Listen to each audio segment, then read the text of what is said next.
ಮುಖ ಬಿಡು ಎಕ್ಕಡ್ ಬೇಡ ನೋಡ ಆ ಕಡೆ ಮುಖ ಬಿಡ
Hello, Professor Bagalkoti. How are you?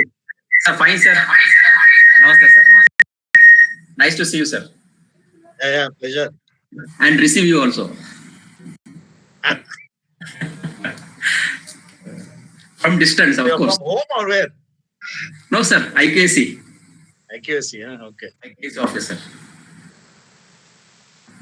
I had sent a PPT. Yeah, we received it, sir. And if there is a problem, we will share it from at your end. So how we should share it? No, I can share it from here. Okay. If there is problem, then we will do it, sir. Anyway, it will be ready with I us. can share it from here, no problem. Okay. Right, that's right, sir. That's fine. So it was successfully completed, sir. In fact, all the sessions went on very well. There were very few technical glitches. Okay. What is more important is the participants who have come have been there with us for all the 6 days consistently.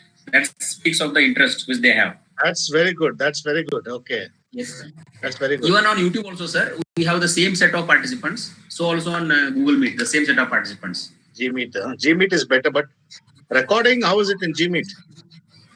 Recording can be done, sir, because we have G Suite subscription university. Oh, you have. And we have that facility. And it will be directly uploaded to YouTube after the session is over.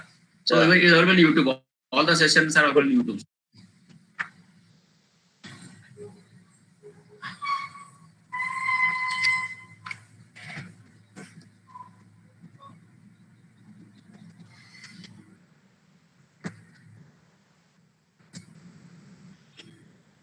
And we did it for the first time, sir. In fact, from IKC, we did for chairpersons, teachers, and this is for all teachers. Okay. For teachers of our university, it was on NAC and IPSC in NAC preparation. Okay. This is regarding teaching technologies. We are proposing 2 more programs, write a research paper. One for social science research scholars and another for science research scholars separately. That were planned. Yes, sir. Very badly needed. Yes, sir. Especially for social science, no, it's very badly. Yes. Even I feel training of guides is very essential for social sciences. Apart from that is also scholars. Required. Yes, sir.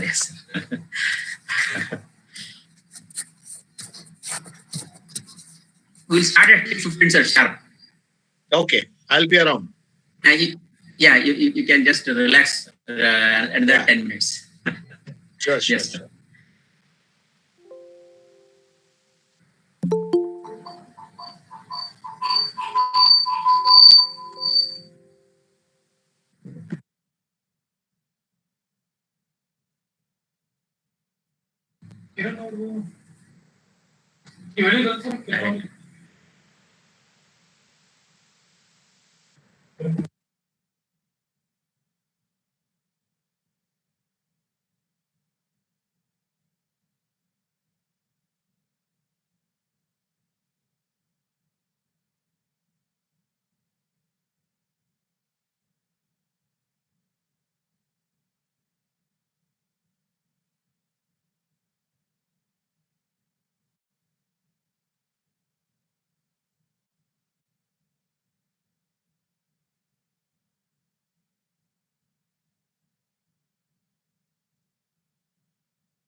Audible. I think audible. Hello.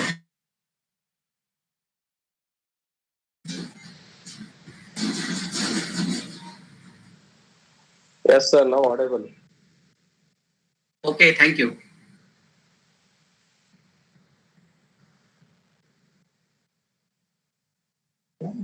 Thank you, sir.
Sir, shall we start, sir?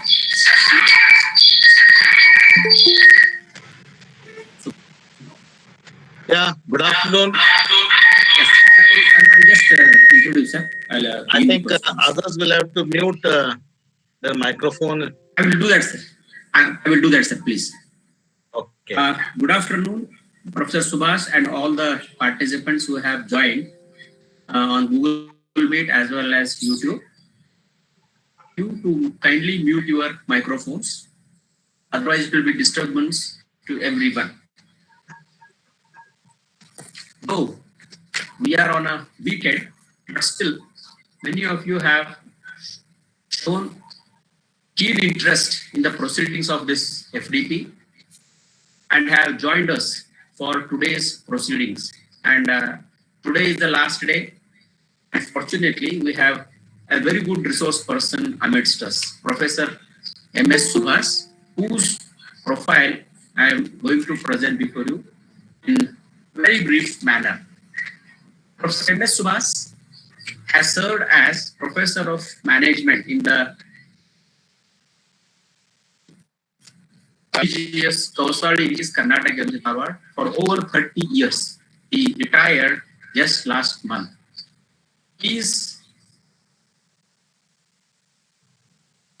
He has a very illustrious educational background.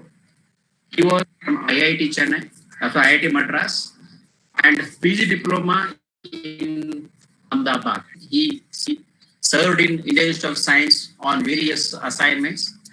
Then he joined Karnataka University, and from where he completed his doctorate degree under the guidance of very famous Professor Bhagwati Prasad. Being in the university, he served on various boards in various capacities. He served as Dean, Management Faculty, Director, KIMS, Member of Academic Council, Member of Syndicate, Finance Officer, and has been Chairman of various boards like Board of Studies, Board of Examiners, etc. He has also served as the Chairman of the Big Society, Hubli, which includes DCs and other officers of the government, where he designed the e-solutions for various problems in the governance of the corporation. He has also been on the board of governors of IIM Rohtak, board of governors of IIM Bangalore, and panels and committees of AICTE and NAC peer team as chairman as well as member. He was appointed as chairman of Sri Vijayanagara Krishna Deva University, Ballari in 2014, which he successfully completed for the full term. He has been a very active researcher, a consultant, and a down-to-earth practitioner. And because of his innovative, processes, he has designed a project called as MOVE, Market-Oriented Value Enhancement, which involves a new approach for setting up of micro enterprises, for which he has applied for patent. Just imagine the social science applying for patents is a very, very rare thing, and he has achieved that. That shows his caliber. He has also attended the World Bank Development Dialogue held at Washington. He has served on the editorial boards of many journals, published a number of reputed journals, and attended several international conferences, and has been identified as a resource person across India.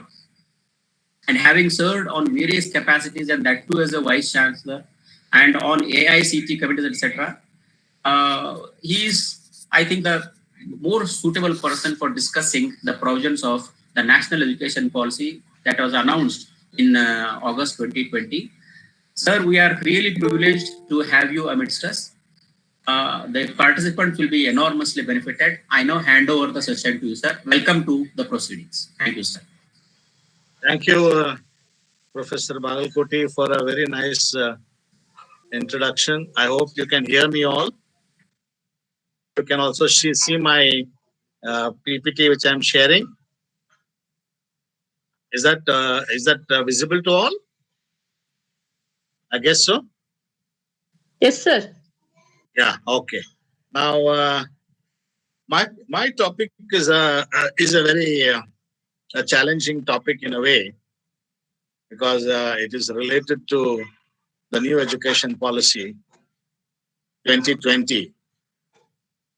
And I was more, since I worked for a very long time in the university, right from assistant professor to being a vice chancellor of a university, having handled even finance as well as academic staff college and other bodies, you get a feel of what this NEP 2020 is going to do, how it's going to impact us, more so for our state-funded universities, more so for our teachers, more so the affiliated colleges around. Rather, I would say it would have impact on almost all stakeholders involved or stakeholders in the education sector. So that is why this topic is very keen. I'm keen looking at the topic also, very much interested in this topic. And I would like to share with you what the NEP 2020 actually holds. And maybe I would also like to hear from you if you have any kind of questions or any kind of apprehensions related to NEP 2020 and its impact, how it's going to impact us. I would be more than willing to share my views on that.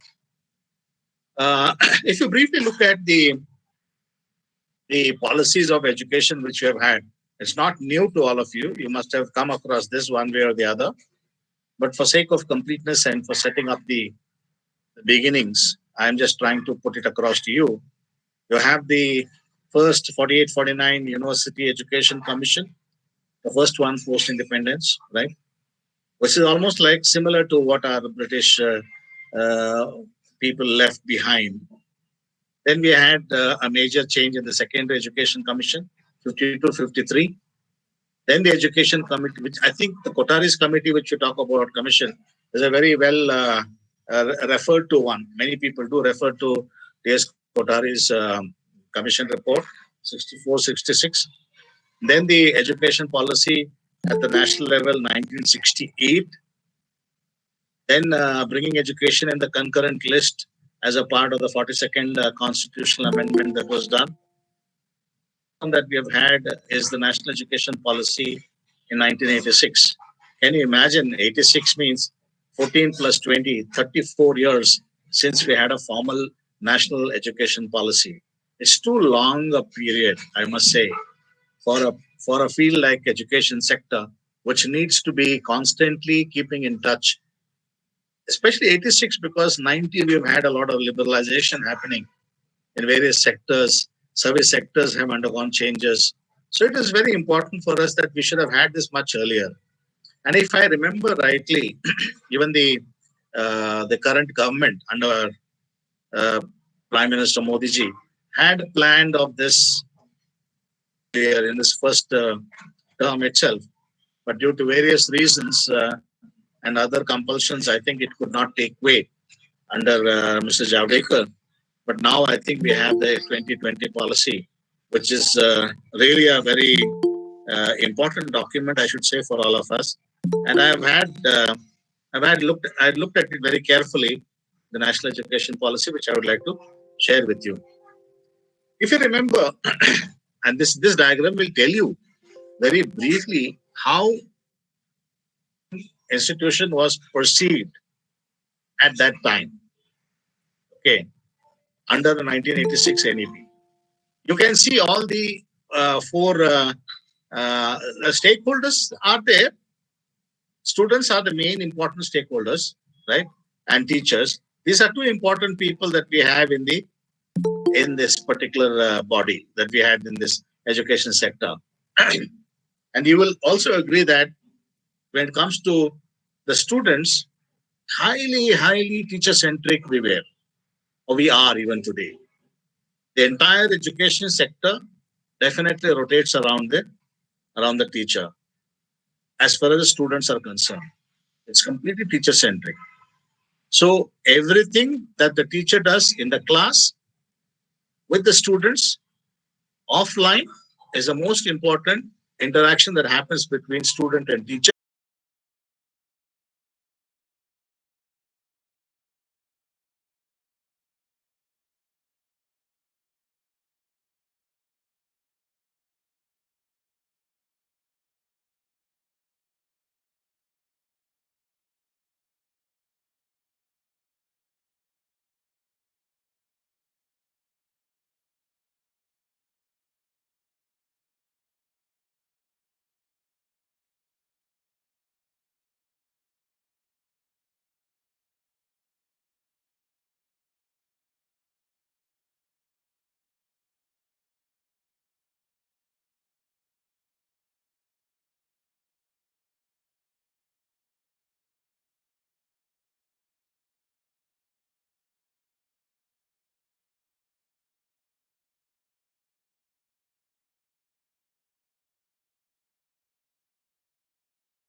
Expect development to really happen, and how can we as people in higher education be blind to this? So what we're trying to say is that socioeconomically disadvantaged area, and actually I can share my experiences. I started a PG center in Koppal sometime about 4 years ago, and the kind of response today, I heard that yesterday itself, I heard that there is something like 1100 PG students applying for Koppal, which shows that there is a huge possibility of people coming into higher education. It is possible, provided we are able to give them access. So access and equity are important points in the whole thing. Very few higher education institutions teach in local languages.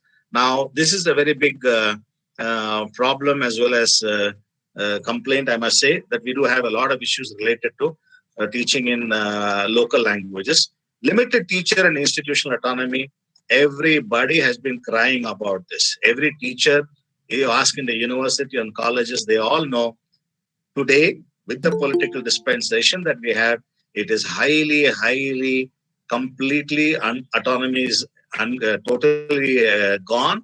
And I must say that very little institutional autonomy exists today. And this is a problem which has been recognized and pointed out by all bodies like the NAC and other people have always identified this is a very, very important problem that we have. Then we have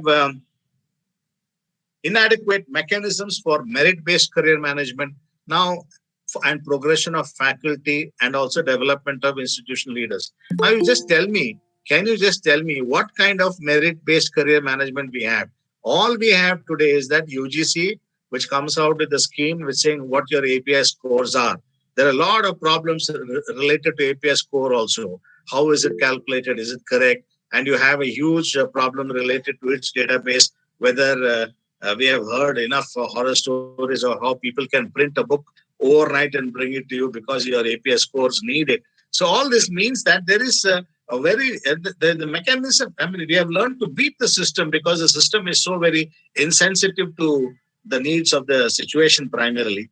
Therefore, progression of faculty in terms of this thing is also career-based advancement only that you have. There is no other method. It's a very clerical approach that we have had so far in terms of the progression of faculty also and development of leaders, institutional leaders. So I think you can almost more or less leave it all, right? Then you also notice that something that lesser emphasis on research at most universities and colleges.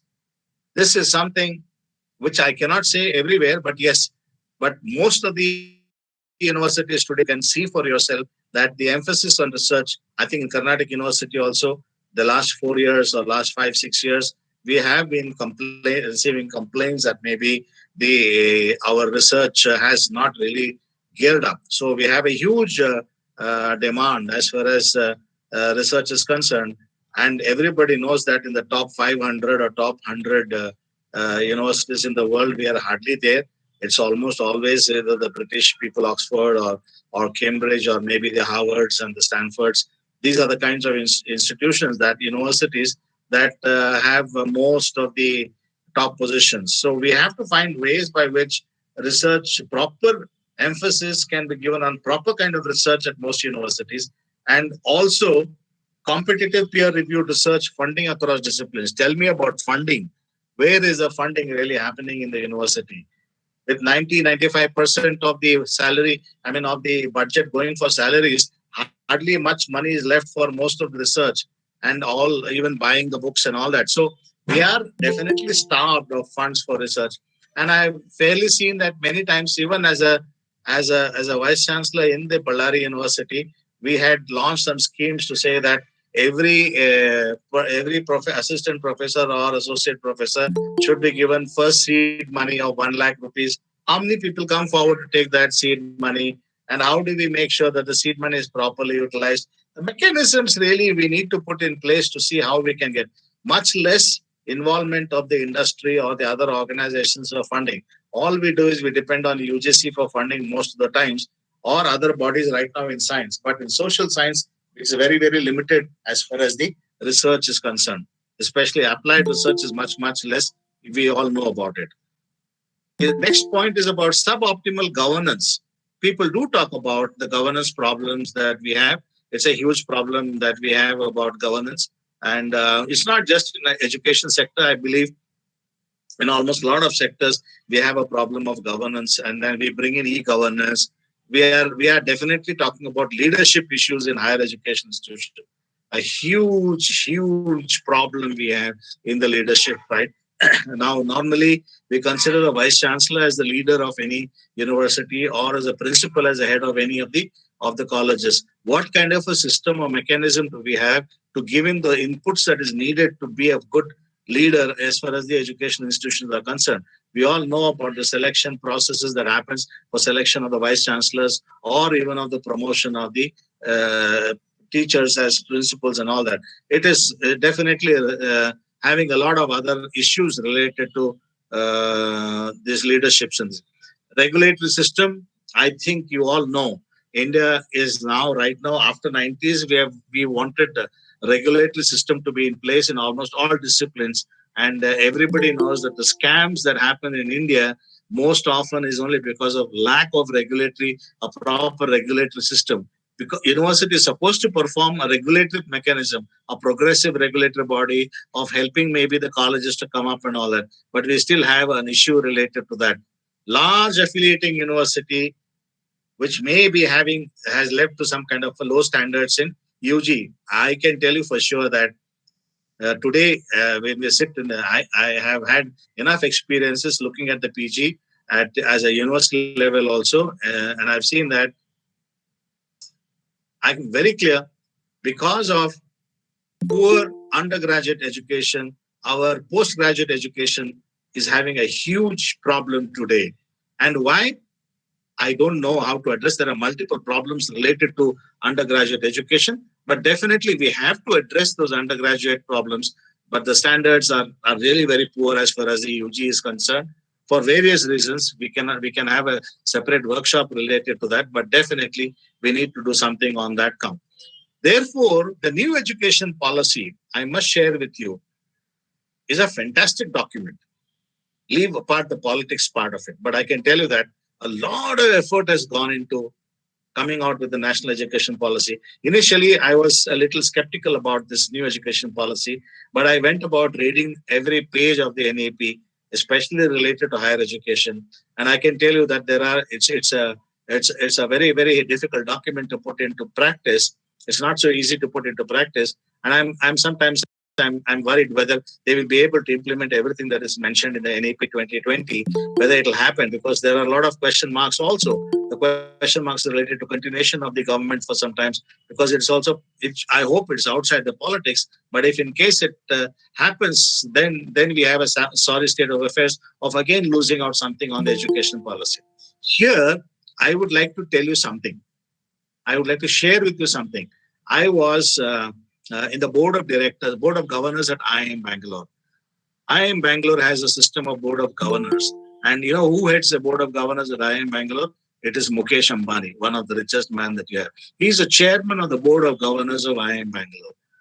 And when we were all talking, all teachers were there around, and we were all talking outside the meeting, he made a very casual remark.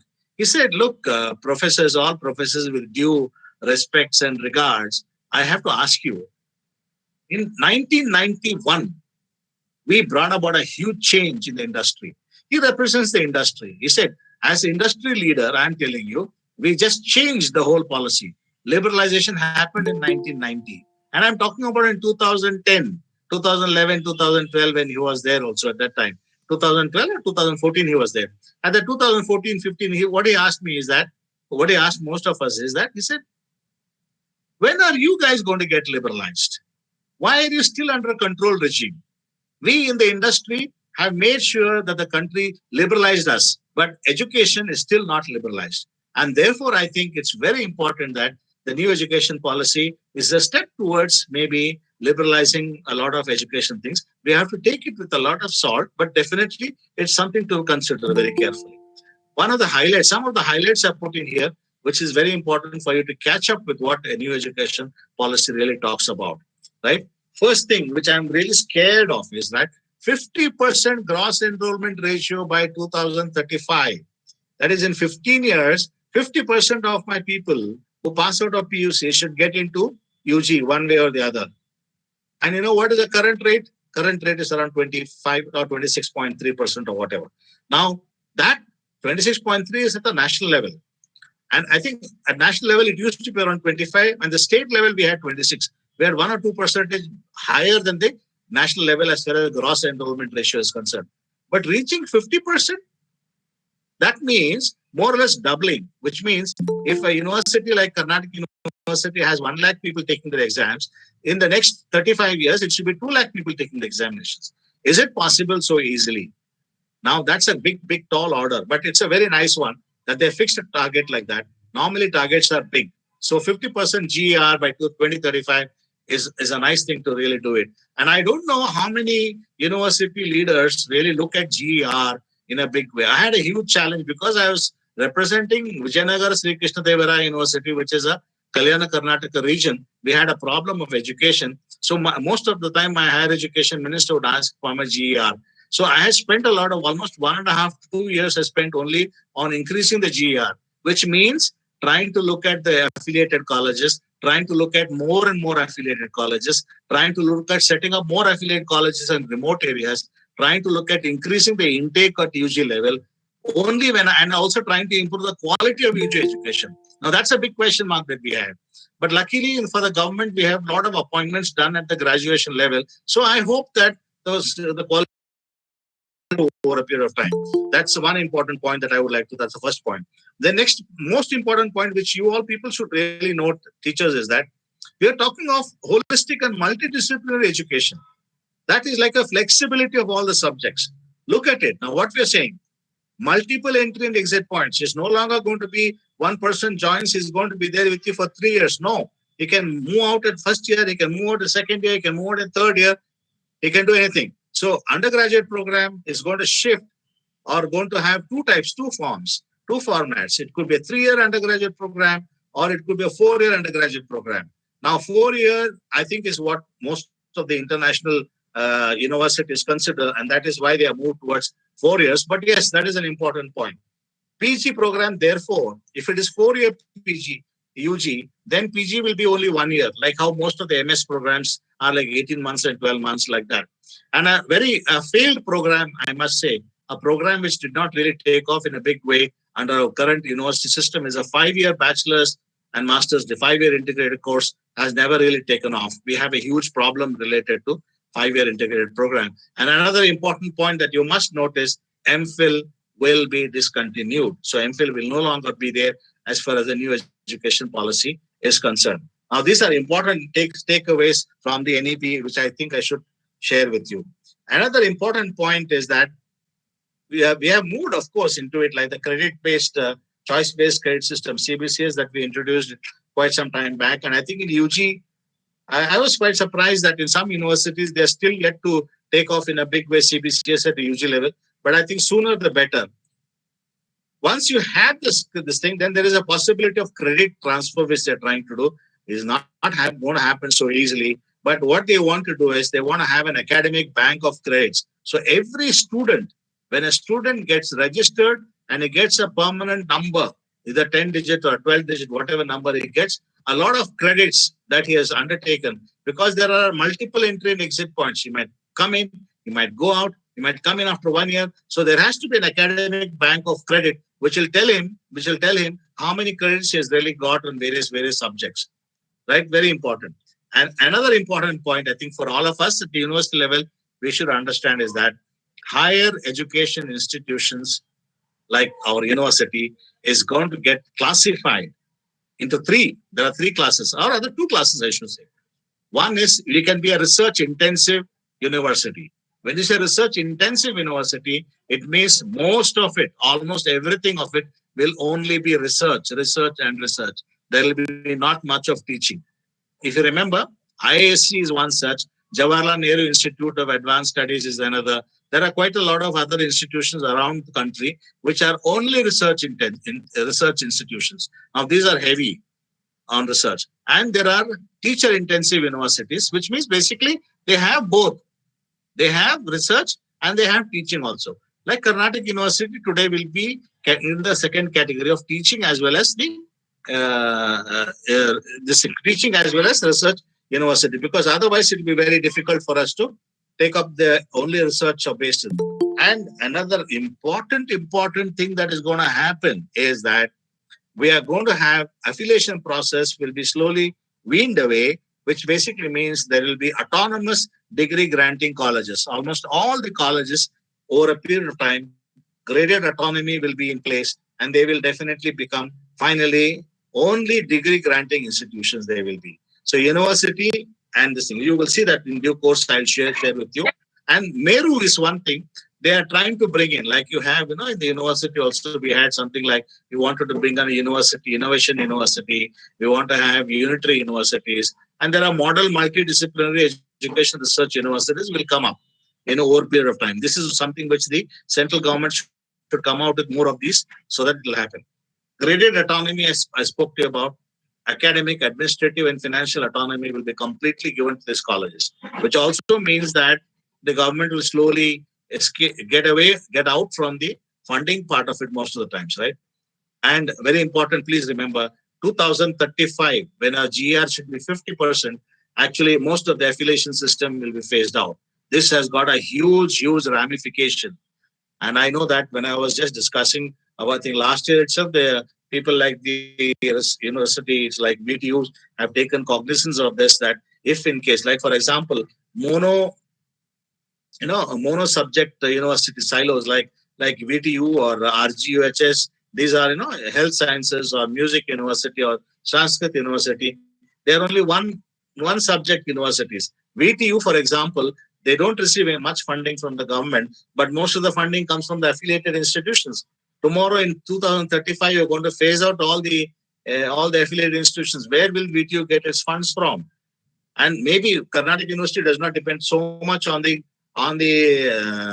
affiliation system. We don't know, but then if we are depending so much on the affiliation system, there's a need for a change that we have to have. And a very interesting thing is that a national mission on mentoring will happen in a big way. Now, this is something which is badly needed, because most of the times the divide between the students and the teachers is pretty high, which means that most of the times the students' interaction with the teachers is very limited. Mentoring to bahut dur ki baat hai. So what happens is we need to have some kind of a mentoring system by which every student is our responsibility to make sure that is properly mentored into a right kind of a career in the days to come. Now, there will be a single regulator. I'll show you the structure a little later about how this structure is going to change, right? And very important is that approvals, that is the LIC, that which we run a lot of things, the LIC, November, we go around with a lot of LIC and all that will be replaced by online self-disclosure based, like AICT is doing that today. Most of the submissions you do to the AICT is online, completely online. So they don't even have to visit you. Only if required, they'll visit you. You're even supposed to take a photographs, videograph of every place that you have, and you're supposed to show. If at all they get a doubt about what you're showing, only then they visit. Otherwise, there's no visit also. Most of the data that they are supposed to have, based on online itself, you'll be able to give the affiliation or whatever kind of approval and this thing requires, right? And then another important area which we have not really taken up in a big way is private philanthropic partnership. I can share with you something also. These IIMs, for example, have what is called the placement system, and there is a system whereby the companies pay a huge amount of my salary to the students. So in one of the board meeting, we discussed that when the student is being paid so much, is being paid maybe 15 lakhs, 16 lakhs, 20 lakhs, 40 lakhs, 50 lakhs, even a crore. Why doesn't he part away with at least 10%, 20% of the salary, annual salary, towards the institution which developed it? And you will find that almost all the private companies, including the students, objected to it. They didn't want their institution to get 10% or 15% of the annual salary as a part of the contribution towards the higher education institution. Whereas, so there are very nice nexus is there between the students and the companies. So they don't want to part anything. So everybody in the whole society thinks that we are like a body which has to be depend only on the government. But I think there is a need for us to develop some kind of a private philanthropic partnership is possible. If it is possible, it will be a very, very interesting framework that we'll have. And for private, especially private higher education institutions, they are trying very seriously to have a fee fixation body. There is already a fee fixation body, but which is already mired in a lot of controversies and all that. But there needs to be some transparent method by which, if a private entity invests in some higher education, how do you make sure that his investment is at least, if not a high profits, at least bank rate of interest is given to them based on the returns or based on the fees or whatever. We don't know. We have to find ways by which how they will do it. But most of us teachers, if you remember, when we go and see the KLE institutions or BBB or any of these institutions that we look at, we'll ask them to invest. But maybe they may not be getting returns at all. They are all philanthropic bodies, yes. But we should find ways by which industries and organizations also are able to give money for the help of education. Education cess of 2% and all that, whatever. We have to find some way of doing it.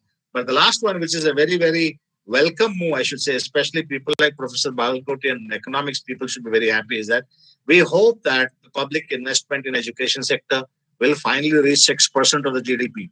That's a huge money. If that happens, I'm sure that we'll get a lot of money as far as higher education is concerned. But let us see how it will take off. Now, therefore, under the new education policy, what happens is I've tried to put in a structure here to say that the students look at all the stakeholders. Now you have parents also. That is why in almost all NAC and all that, they ask for having parents and teachers meet and all that they want to have. Students will have to have the alumni meet and things like that.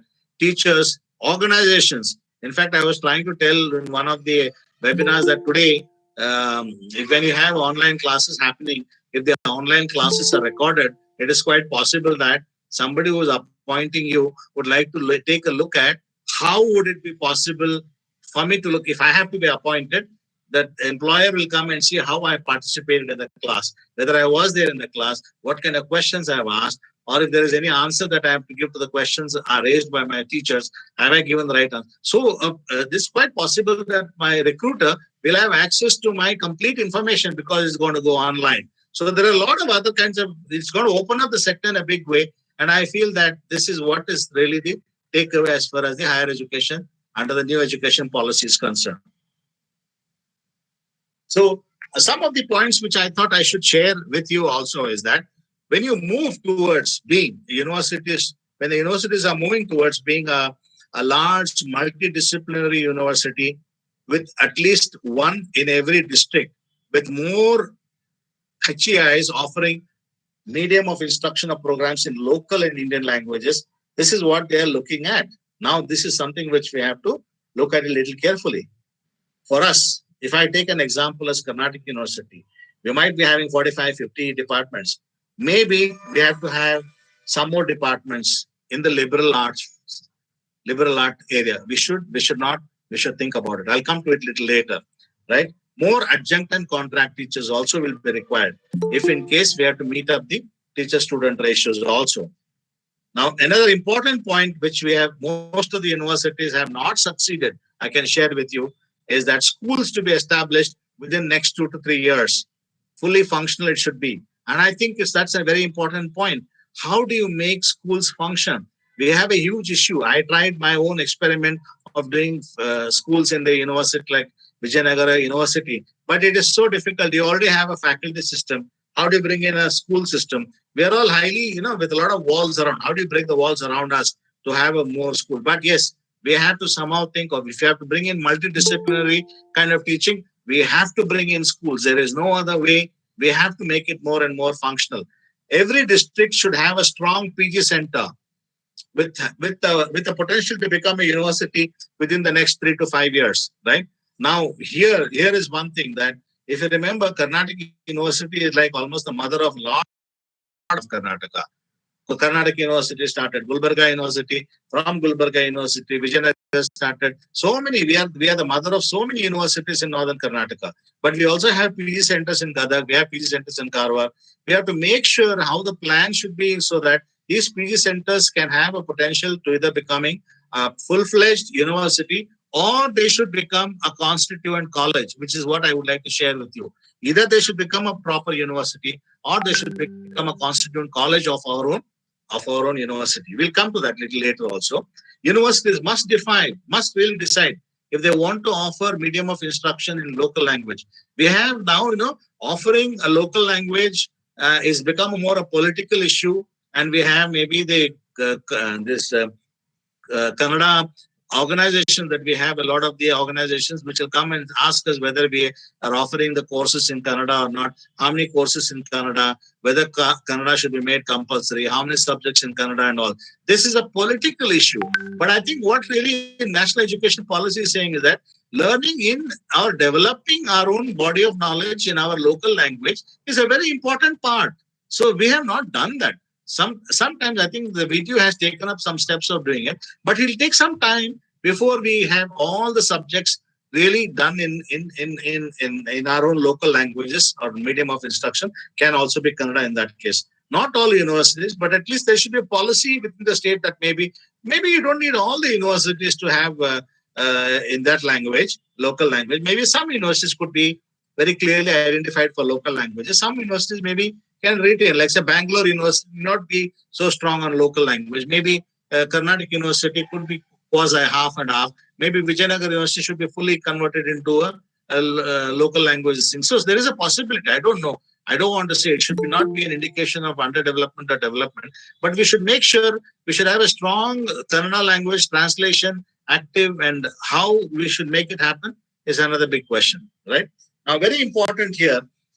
Now, moving towards a more multidisciplinary UG education, revamping the curriculum, revamping the pedagogy, revamping our assessment system, revamping our student support. We should know, make sure. Now look at, they have identified something like 64 kalas, which has got subjects like arts, singing, painting, etc., which is already there in a lot of other universities. Scientific subjects, which is already there very predominantly. But vocational subjects is a big zero in most of our educational system. We have not incorporated vocational in any big way. But I think that is one big takeaway that we are going to have from NEP 2020, that slowly vocational subjects will start entering into our course. And that is the only way by which we can make sure we get a 50% GR. I can tell you that when you're talking of GR, earlier GR did not include vocational. Today GR will include vocational subjects. Hopefully that will improve the GR of 50%. Professional, of course, like we have medicine, engineering and all that. Soft skills in a formal way has to be introduced, like communication, discussion, debate, to make the students more comfortable, confident, and he can face the world. The very idea that all branches of creative human endeavor, including mathematics, science, vocational subjects, professional subjects, soft skills, should be considered as arts, is what they're basically, it's a very strong one towards it. But the challenges, there are many. Challenges are many, right? Now, credit will be given in all bachelor's degree program for those subjects, even if they're done from ODL. Now, this is something which open distance learning that we are talking of is something which is not really tried in a big way. You must know that I had access to Karnataka State Open University because I was there. And everybody knows that Open University is more a den for a lot of scams than for routine. And regular conventional universities don't like open universities. Open universities will keep on telling us that we have got good degrees and all that. But ODL mode, I think UGC had circulated some time back a circular that 25% of the subjects could be taken on MOOCs and other kinds of online like SWAYAM and all these things. But I tried to introduce that in our own university, Vijayanagar University. I tried to introduce saying that all open electives, I made very clear that all open electives will be ODL only. We do not want a teacher to teach open electives. So stop counting it as a load. You can be there as a load. You can help them, but that need not be a teacher-centric kind of a course. But it's a challenge that we really have, how to take it, right? So therefore, that's another big challenge that we have to make sure. But I think in NEP 2020, they're making sure that ODL programs also become a part of our own credit-based ones. So how to make sure, like I had a problem also, like we had NPTEL courses, we had other courses which are online. We happily announced that the students can take these courses, but the problem is how do you evaluate them? How does a teacher evaluate them? So we had to ask the teacher to sit through those courses while the courses are being done and evolve your own methods of evaluation, evolve your own methods of giving the marks. Of course, the student may also get a separate certification from those organizations, but he also can get a certificate from the parent organization that he has done the SWAYAM course also and he has passed the Karnataka University test related to that. You can do that. There are ways by which you can modify. If you have a will, there is a way of making sure that these are done, right? Now, HEIs also should include credit-based courses and projects. Important thing, community engagement and service, environment education, value-based education. These are new areas. Community engagement, yes, we have NSS, but how do you make sure it becomes a credit course? How do you make sure that you have, we have tried to do that, but we have not been very successful, I can say. It's not so easy to have community engagement and bring it into a fold of a normal credit-based courses, because most of us, have this hangover that a person sits in the class and listens to my lecture and writes a test, only then he's a good student. But if he goes out and does some community work, he is not necessarily a good student as far as academics is concerned. Now that is going to be broken. I think they're going to allow anybody doing anything on the environment education, anything done on value-based education, anything done on community engagement, all this also, somehow or the other, we should incorporate that into the credit-based courses, right? Environment change includes a lot of issues on climate change, pollution, waste management. All these are huge problems we have. We sit in an education institution, all around us, we have dust around, we have waste around, we don't find ways of solving those waste management problems. There are lots of issues. I'm sure you will appreciate that. We need to address this in a very, very different way. What it implies, therefore, for our undergraduate course is that the structure and the length of the degree program should definitely be adjusted. Now, what they're saying is the UG program will be either a 3 or a 4-year duration. So it need not necessarily be only 3 years. It can be 3 or it can be 4 with multiple exits, such that after completing 1 year, he gets a certificate course. After completing 2 years, he gets a diploma degree. After completing 3 years, he gets a bachelor's degree. And the 4 years is maybe a bachelor's with honors or whatever. But we have to make sure that the bachelor's 4-year multidisciplinary shall be the preferred option finally. Most of the students should move towards 4-year. That is what the idea is, but we should wait and see how this really takes off.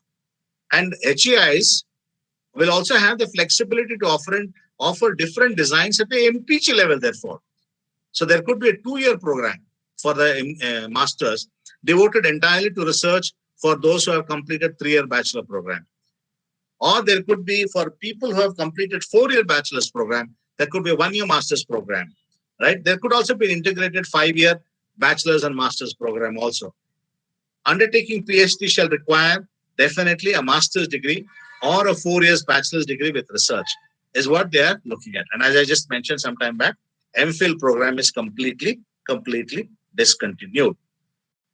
Now, therefore, a very, very big thing that's going to happen, which I believe even Karnataka University or any university will get a jolt, is that a university will mean a multidisciplinary institution of higher learning that offers undergraduate and graduate programs.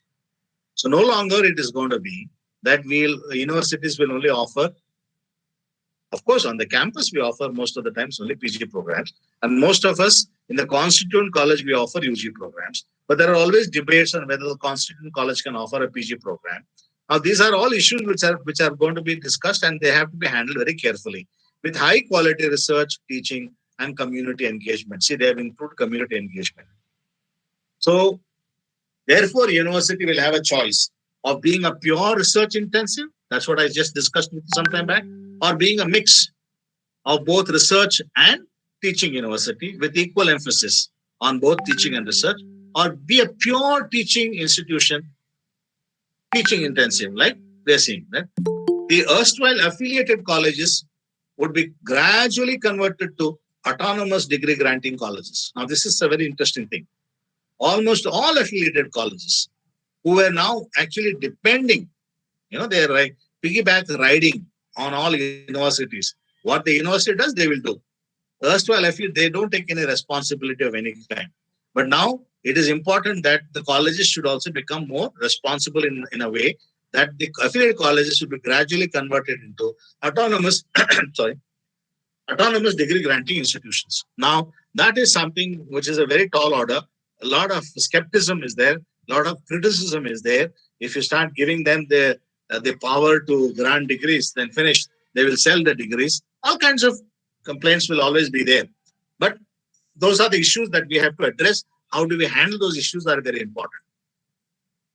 Primarily focused on UG teaching, sometimes PG included is what the degree granting institutions are, generally smaller than a typical university. Now, there is something which I would like to share with you. My own experiences as far as state-funded universities and private universities, I can tell you that whenever an autonomous college or a group of colleges has something like 10,000 students on their rolls, when I talk to the management, I tell them, see, look, with even more than 5,000, I should say, 6,000, 7,000 students. If you have more than 5,000 students, 6,000 students, or 8,000 students on your campus, a university, because you're eligible to become a university. I have studied many private universities. I can tell you that with 10,000 students, it is a very, very feasible, viable organization to survive. So therefore, we are talking of a higher education institution can become autonomous degree granting college or can be, slowly little less than that. So which means that any college, any degree granting college can be with less to maybe about 3,000, 4,000 students can be a degree granting autonomous college. Stage-wise mechanism for graded autonomy through transparent system. That is one thing which everybody is talking about. But more important is with incentives. So any institution, graduate UG institution, which has got achieved some benchmarks, either in terms of their performance or in terms of their engagement or in terms of their community engagement or in terms of their placement or in terms of the sports achievements, whatever it is, there could be incentives that can be given to these colleges, which is a part of the 6% of the GDP that the government is really talking about, right? It will be an autonomous degree college is what we're saying. Every affiliated college today will slowly become a autonomous degree granting college, or it can be a constituent college of a university. So it's very important. That's why, if you remember, I made a statement some time back, a PG center today can become even a constituent college for us. Like, for example, why should a PG center in Gadag survive or have its own problems? I can make it into a constituent college of the university and also add UG program to that. Maybe it becomes a little more viable at that point of time. Today, I don't know whether it can get converted into another university because you already have another university in Gadag. I'm just taking an example of Karnataka University. The same kind of situation could be in other universities also. Also, these colleges can slowly mutate to being a research intensive or a teaching intensive university also in days to come. That is happening these days. We are seeing that happening also. Some milestones that you have to really note as far as the NEP 2020 is actually concerned is that vocational education will also be included in higher education. This is a very important point. That is something which we have not understood this animal called vocational education. If you remember the ITI and all that, lot of problems were there with that. There used to be, now we have a huge skill development activities happening. How do we incorporate skills into the program? I don't know whether you have had any experience on that, but I had a very ambitious project in my own university, in the other university, Vijayanagar University. I tried to say that all open electives, because we had introduced CBCS at that time. So right from the beginning to the end, 3 years CBCS program, we have open electives for the second semester, third semester, fourth semester, and fifth semester. So we have something like 4 semesters open electives. So all I said is that 4 semesters open electives can all be skill oriented, is what I said. So let there be skill oriented courses in all this. So if somebody is doing a BSc in chemistry, let him learn skills related to maybe medical sciences, maybe in something related to X-ray, maybe something related to dance, whatever be the liking that they have. But we wanted to integrate that with the National Skill Development Corporation's programs. But it was very difficult, I can tell you, very, very difficult for an affiliated college to think on those times. So we had a big problem. We did try to talk to Dharmasthala because they have this program, very successful program going on various vocational things. We talked to these people also with Mr. Hegde. Also, we talked to him to see whether we can incorporate some way that they can set up center. They can come and do the skill required for the students at the UG level at the second, third, fourth, and fifth semester. And whatever degrees and grades they will give, they will incorporate that into our credit-based system. So, but that's a very, very tall order. I can tell you, it's not so easy to go about doing that. But vocational education to be included in higher education is a very, very tall order. And I think universities like Karnataka University should think very seriously how to go about doing it.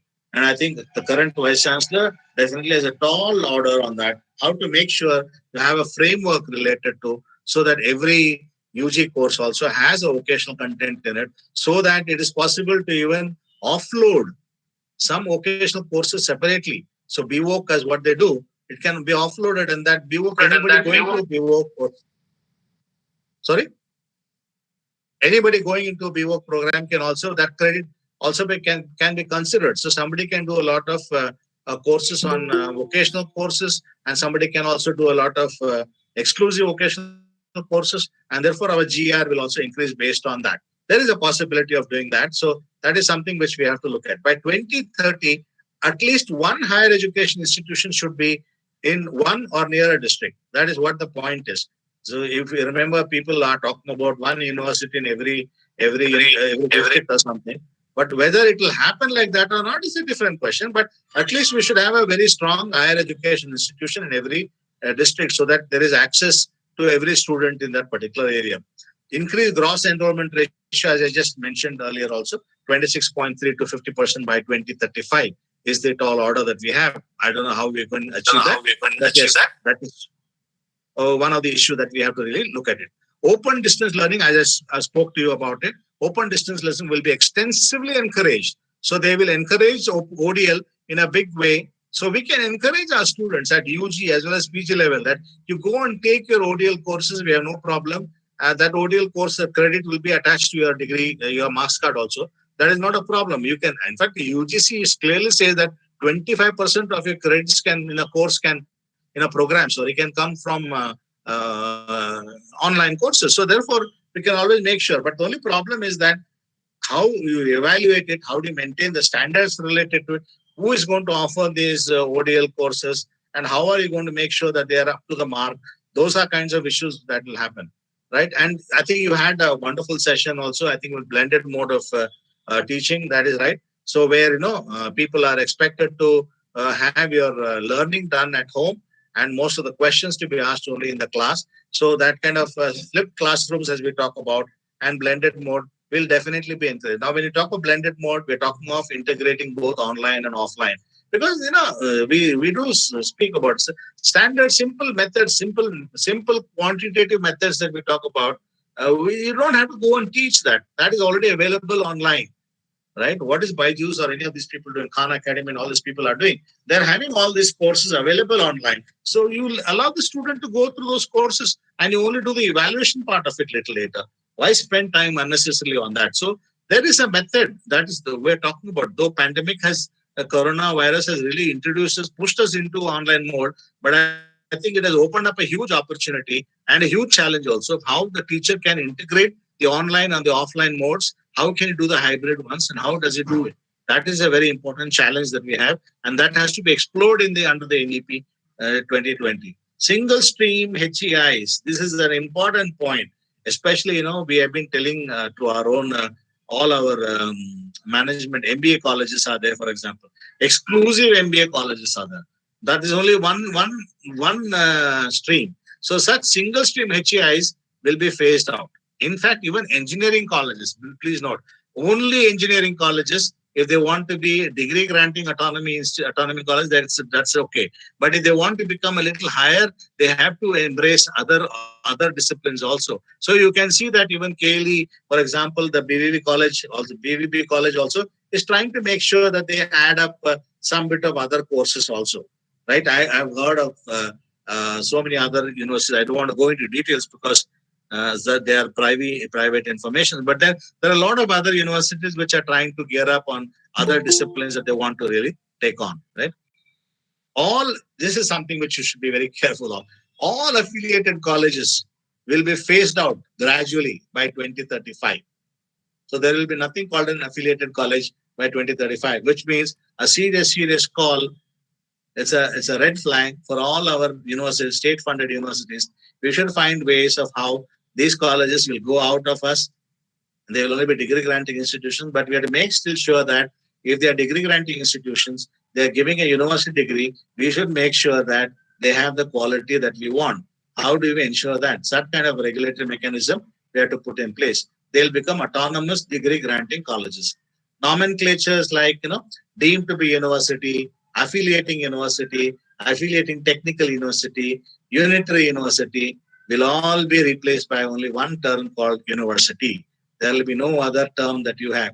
Technical university, health university, all this will go away. They will all be only one type of university. It will be called a university, that's it. Now, integrate humanities, arts with science, technology, engineering, and mathematics. So you have to make sure that STEM is included. Like even they are asking that even institutions like IITs will become holistic and multidisciplinary. They have to add, because IITs already had, humanities and sciences blocks, and a lot of other language blocks you have, physics block you have, science block you have, chemistry blocks you have. All this will be added together. So they will develop them into becoming a multidisciplinary, holistic institutions. Flexible curriculum. Now, how do you make sure? Therefore, if you remember, we spoke about the credit banks, right? So we have to make sure that if a person has to be graduate in science with some specialization, how many credits should have in this particular thing? How many more credits can you have in other allied disciplines that you talk of, right? So that those are the issues that will be there. So we have to make sure the curriculum is flexible, number one. Lifelong learning, which means that we don't have that actually. But I am very happy to state that I think Indian Institute of Science has a Center for Continuous Learning. It's a very interesting learning, right? So we also can do it. We have not been exploring that. But there are a lot of our students who have gone out. So maybe a physics student has gone out, he's worked in some industry for some time. He wants to come back and learn something more advanced. We do not have a method by which we can offer those courses to those people in a very formal manner, formal invitation, formal making sure. I'm sure that will also increase the revenue that the universities will have. Plus also it will make sure that lifelong learning. So the respect for the learning community will also go up. I may share with you that one of my close friend, Gopal Joshi, has become a director of Karnataka State Higher Education Council. He's a very close friend of mine. I've been working with him for a very long time. And he made a very interesting observation. He said, there are three bodies that we have in the education system. One is the political machinery we have. Another is the bureaucracy machinery we have. Another is the teaching machinery. And what he said is very, very sad. He said both the bureaucracy machinery as well as the political machinery have no regard for the education machinery. Why is it that we have landed in that kind of a situation? Because I feel that if in case you have something like a lifelong learning and you have some method by which the person who was graduate also comes back and he learns something from the institutions, I'm sure the respect for those institutions also will go up.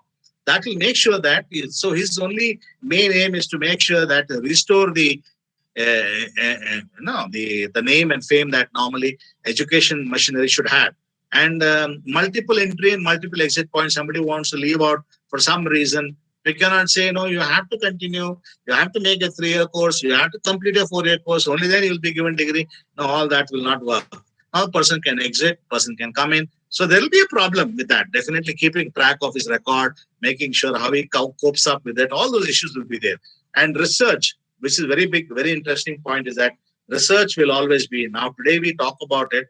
I think most of the researchers will agree that you will not find a paper today with only one author from one discipline or something. Most of the research papers today are from multiple authors coming from multiple areas. How does this happen? It happens because of these research being multidisciplinary. So there will be increased, another important point is there will be increased emphasis on communication, discussion, debate, research and opportunities for cross-disciplinary and interdisciplinary areas. This is how the new milestones are going to be there as far as the higher education is concerned, right? Now, I just wanted to, I have a few more slides, about 5 more slides I have. I can tell you that. Now, especially the last slide is a very important one, which is like more like a roadmap for most of the universities, how we should go about structurally improving. It can also happen as far as the universities or even educational institutions are concerned. But if there are any questions that you have at this time also, I don't mind. I would like Professor Bagalkoti to tell us, because one long session like this without questions in the middle, I don't know if it is okay. If it is okay, I can go ahead with that. Professor Bagalkoti, you're there? But there is only one comment by one Mr. R.D. Janardhan. He says private philanthropic partnership could be a feasible concept, but should be materialized by the stakeholders. That's what he says. It's not a question actually. Yeah, I saw that message that has come from him. See, philanthropy in India is a very new topic, right? There are a lot of people who have worked a lot of research on philanthropy. Indians, by and large, in India, we are not very philanthropic. If a temple is going to be erected, we'll all fund, we'll give them money. But if any school or any fund, any education institution comes around, we may not be able to give the money. So there is some kind of a social background also which goes into how do we ensure philanthropy in our own system, right? It has to happen from college level. It has to happen from school level. It has to come in some way, right? I'll give you, though, please don't quote me necessarily. But if it is like Narayan Murthy has to have his son come back, but Bill Gates does not necessarily have his son come back, right? So this is a classic case that we have. We have a very strong bonding like that with our own children, our own people and all that. So there is something got to do with even philanthropy. Philanthropy, I'll give it for my favorite god or my house god. And if the temple is being built, I will give. That's all. It will not go beyond that. Educational institutions coming and asking, no, it will not happen. So philanthropy is not an easy task. There are people who are doing PhD on philanthropy I know of, and they are only studying how can we improve philanthropy, right? Like our own institutions like IIMs, where I'm also an alumni, they now recently they have set up a body only to raise funds, because suddenly most of the institutions realize that under the new education policy, slowly funding from the government may come down drastically. So if it is coming down, then we need to have a corpus. So if you have to have a corpus, corporate social responsibility can also definitely pay. CSR funds are there. Now that is what I wanted to tell you, that CSR funds are there. Now where is the CSR fund? Have you any idea where is the CSR fund? So CSR fund, for example, I know in Kalyana Karnataka region, CSR fund, for example, Ballari mines, huge amount of money is available. Huge means huge, right? JSW itself will have some 20,000 money, 20,000 crores or something, only for 2,000 crores or something per annum, only for CSR. Where does it lie? It goes to the DC. The DC has to decide where it has to go.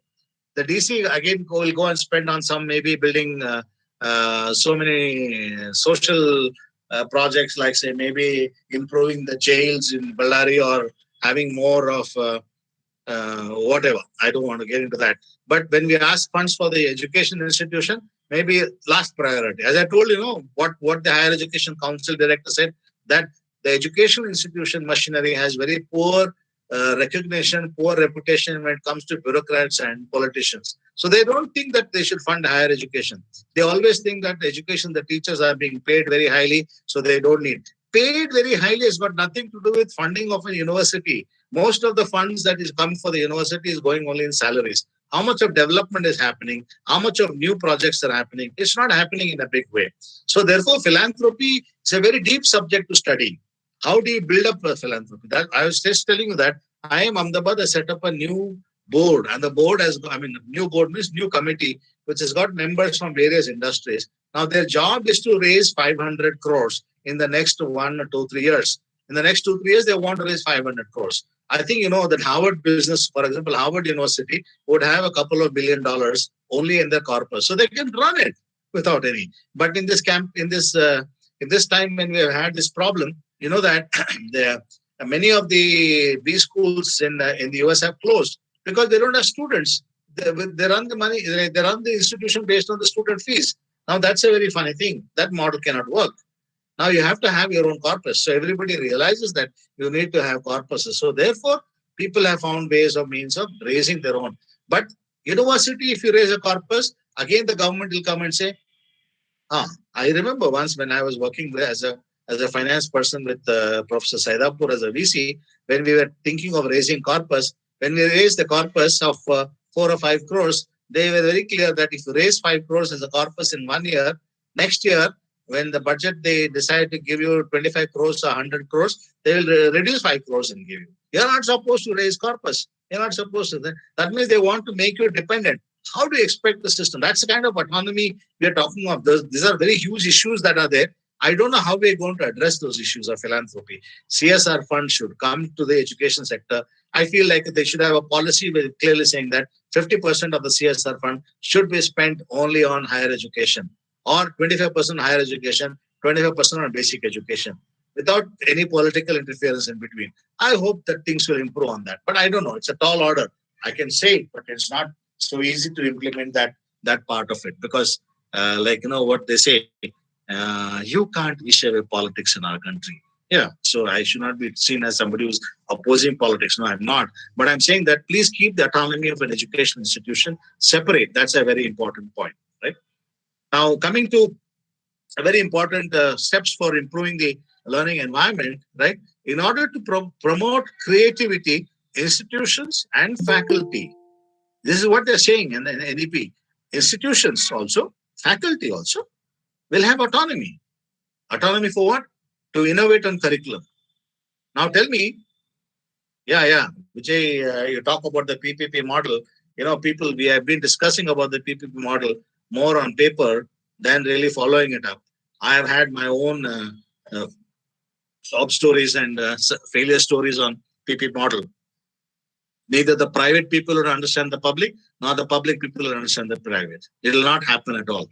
So we have to find a different way by which PPP model can work. But it's like the prime minister comes out and says, "See, show me successful PPP model." Suddenly, one bureaucrat will come out with one PPP model and say, "But PPP model has not come in a big way as a solution for us." CSR has been more successful, I have to say. CSR funding going into the DC's office has worked more for development, but it has not helped in the education field. But the social development is definitely helped because much needed money is there. But I don't know. CSR funds coming to Dharwad University, Karnataka University may be very less because we don't have many industries in our own area. So that problem will always be there. Anyway, in order to promote creativity, institutions and faculty will have the autonomy is what they're talking about. Will have the autonomy to innovate on curriculum, right? Even today on curriculum, we have a very rigid system, very difficult for us to mend around. I can tell you that in our own Kausala Institute, we have had a system of a pedagogy workshop at the end of beginning of every semester. We bring about changes in the way the course subject, a particular course is being taught, or a particular subject is being taught, and in the next semester. We don't necessarily have to go through the board of studies. We don't necessarily have to go through the academic council. We have some single line which says that, okay, whatever modification is done, we can modify it at the pedagogy and bring it out. We do that, but I'm telling you, it's still a very, very big task. I'm sure it's a very big task to come out with any changes in the curriculum.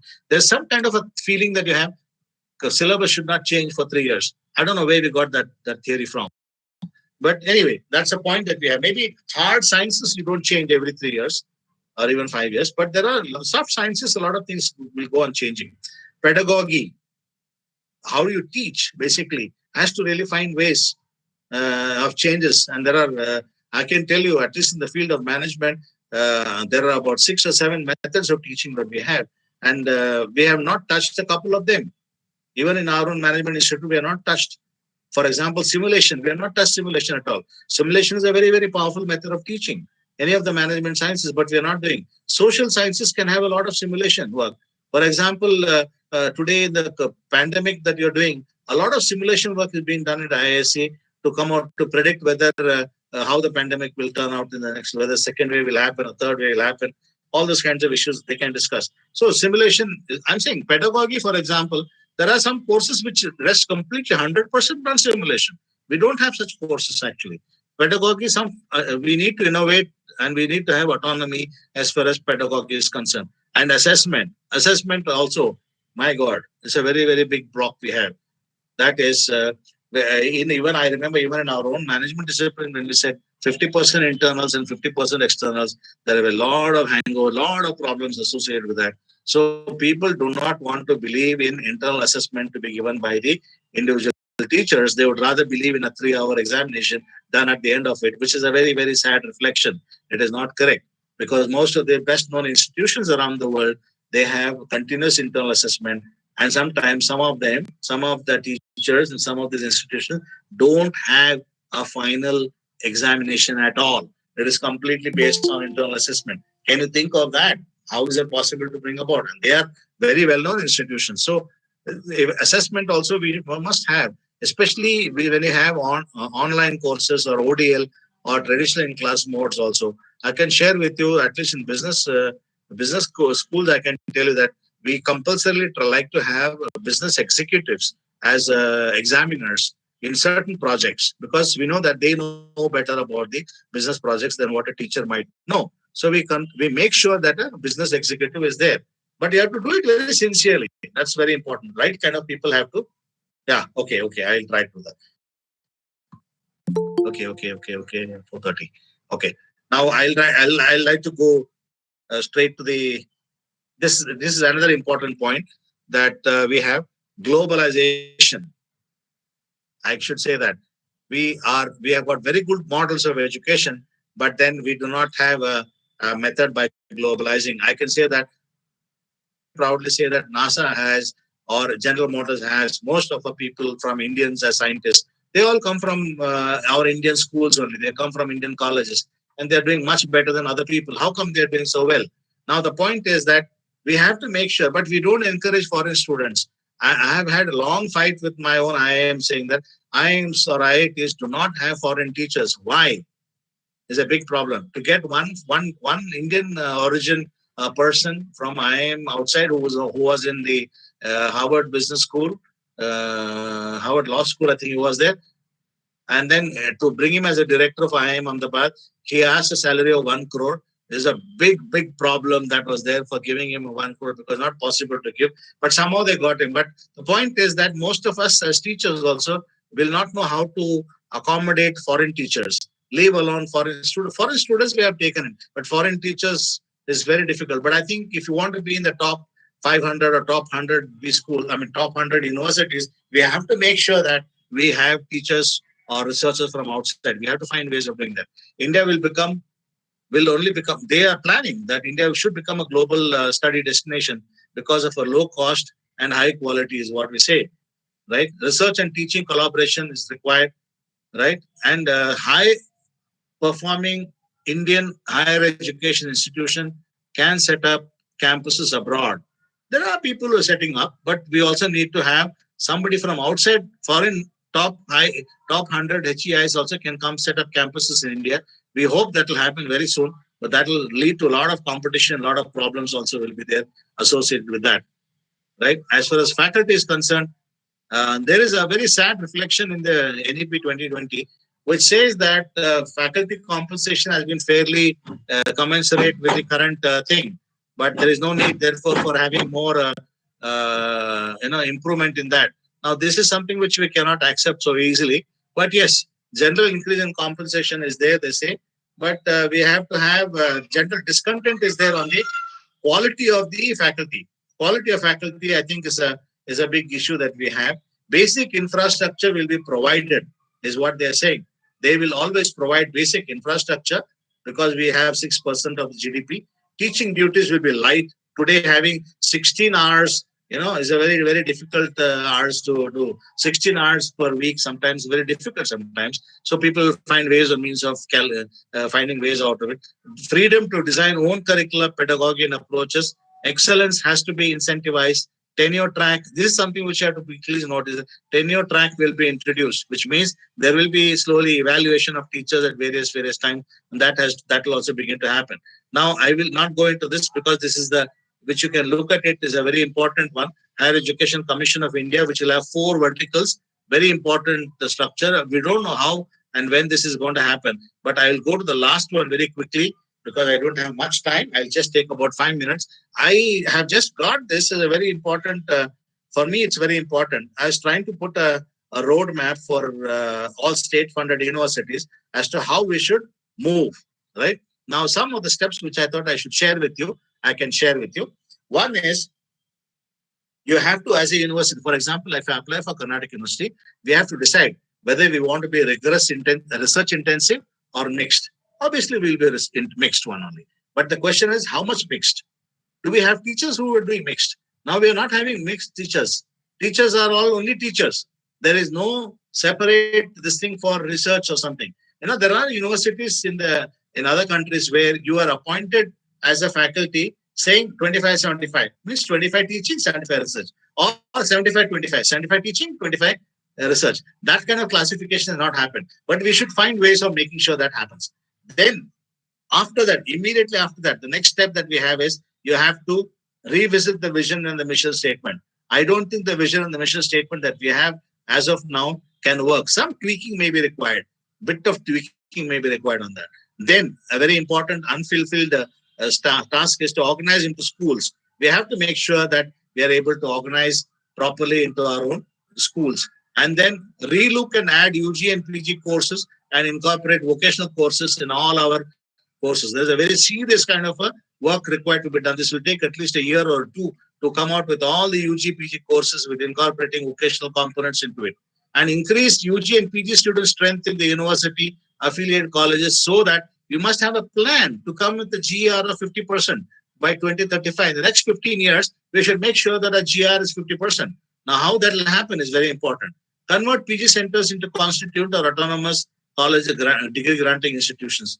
Plan and include foreign students and faculty. This is something which is very important for me. I feel that if I have to make my Carnatic University the top 100, I'll pick my best departments and I'll try to pick the best researchers around. I don't mind giving him extra money if required. Find ways of giving extra money, but make sure that he becomes an employee at least for 5-10 years with our university, and make sure that our ratings also goes up on that. Collaborate with foreign university students and faculty exchanges, and then finally bring a foreign campus or add a KUD in a foreign campus. These are the roadmap that I just put this right across for all of your. This is what I was thinking of as far as my own university is concerned. If I have to move towards that being a global university, being within the top 100, how do I do it? This is what the plan that I really have. Right. These are just my few steps. I think it is 4:37. I should close my presentation. Yeah, thank you very much, sir. In fact, the IPAC is in the process of preparing. IPAC is in the process of preparing a strategic development plan for the university. Okay. And you provided a lot of inputs. I was in a fix as to what to do, where to start, and all that. I had my own design of things, but many aspects you clarified today, sir. And I think I will go ahead with making a better strategic development plan for the university, maybe taking into account many of the things which you have stated. In the chat box, sir, there are no questions as such. But if participants are willing to interact, the floor is open. They may unmute and ask question to Professor Subhas. 2 to 3 questions will entertain. So please expedite.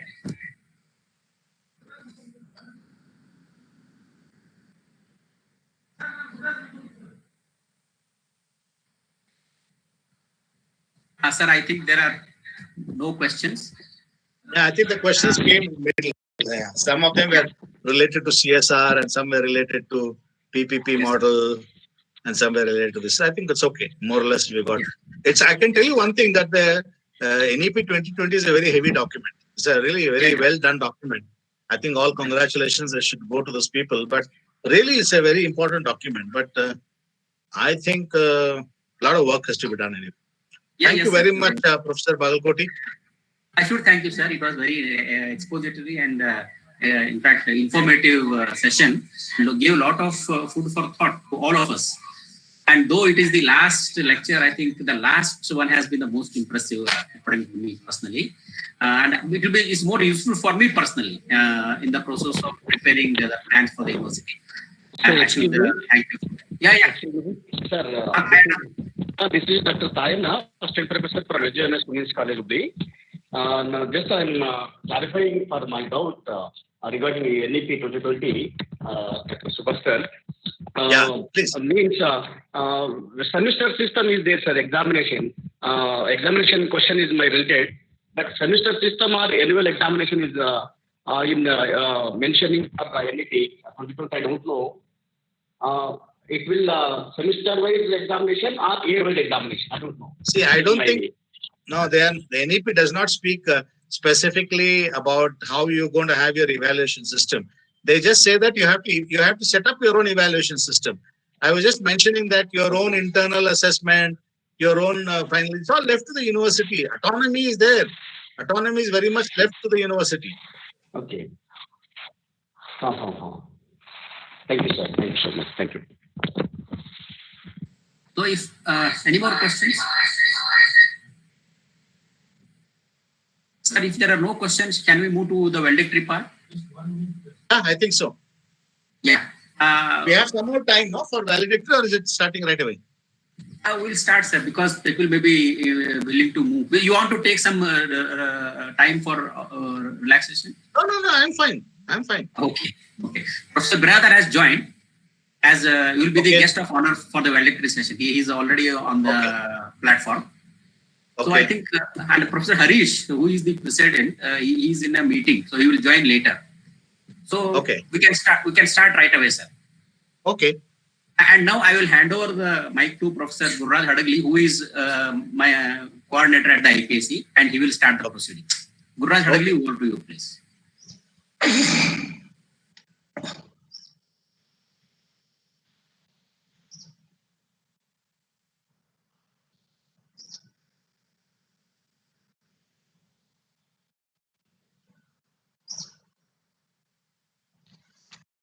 Professor Brother, your hello?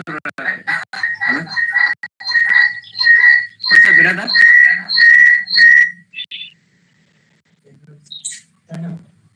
Professor Brother.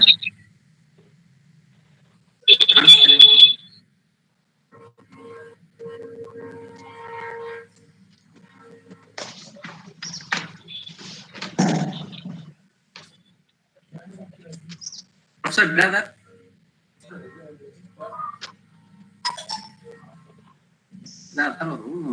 Line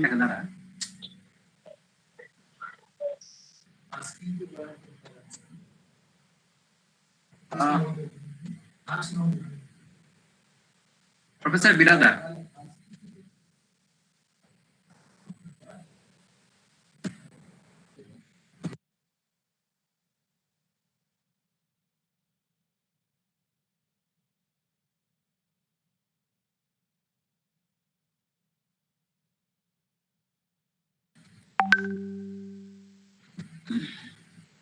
Professor Birada.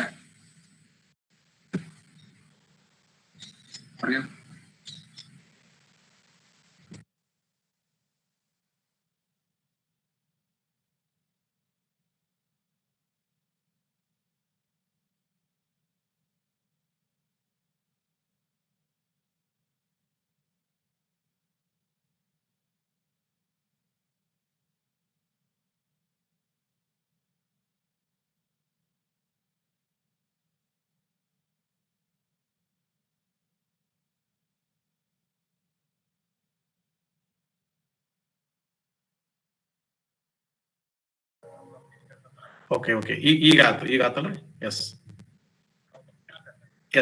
Okay. Yes. Good evening, sir. Professor Birada. Professor Birada, right? Yes. And we will start the proceedings right away. I now pass on to the platform to Dr. Gurraj. Gurraj.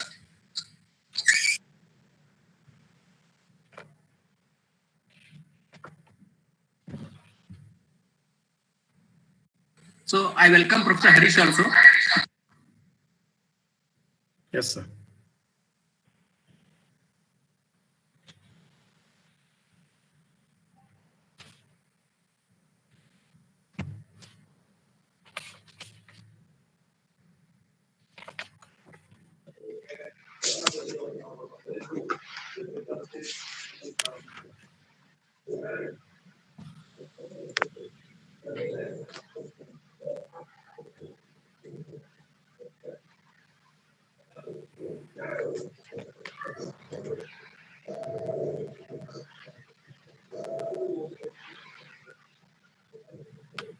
We're not able to hear. Gurajji. Yeah, we can't hear. We are not able to hear you. Guraj. We are not able to hear you. One second. Just setting it.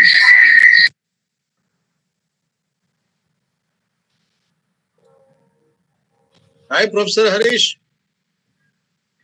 How are you?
Hi, Professor Ramesh. Hi, Professor Harish.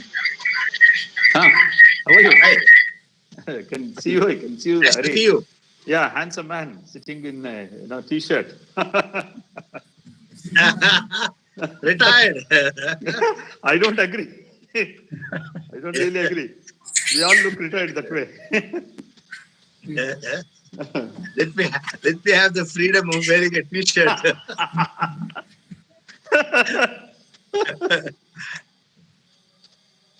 Nice to see you. Yeah, very sharp observation, huh, Professor Harish?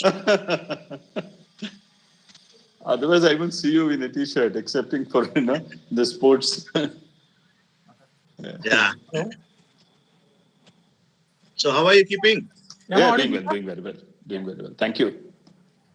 Good. Internal Quality Assurance Service and Human Resource Development Center (HRDC) faculty have organized faculty development program for university and college teachers on new paradigms in higher education in India.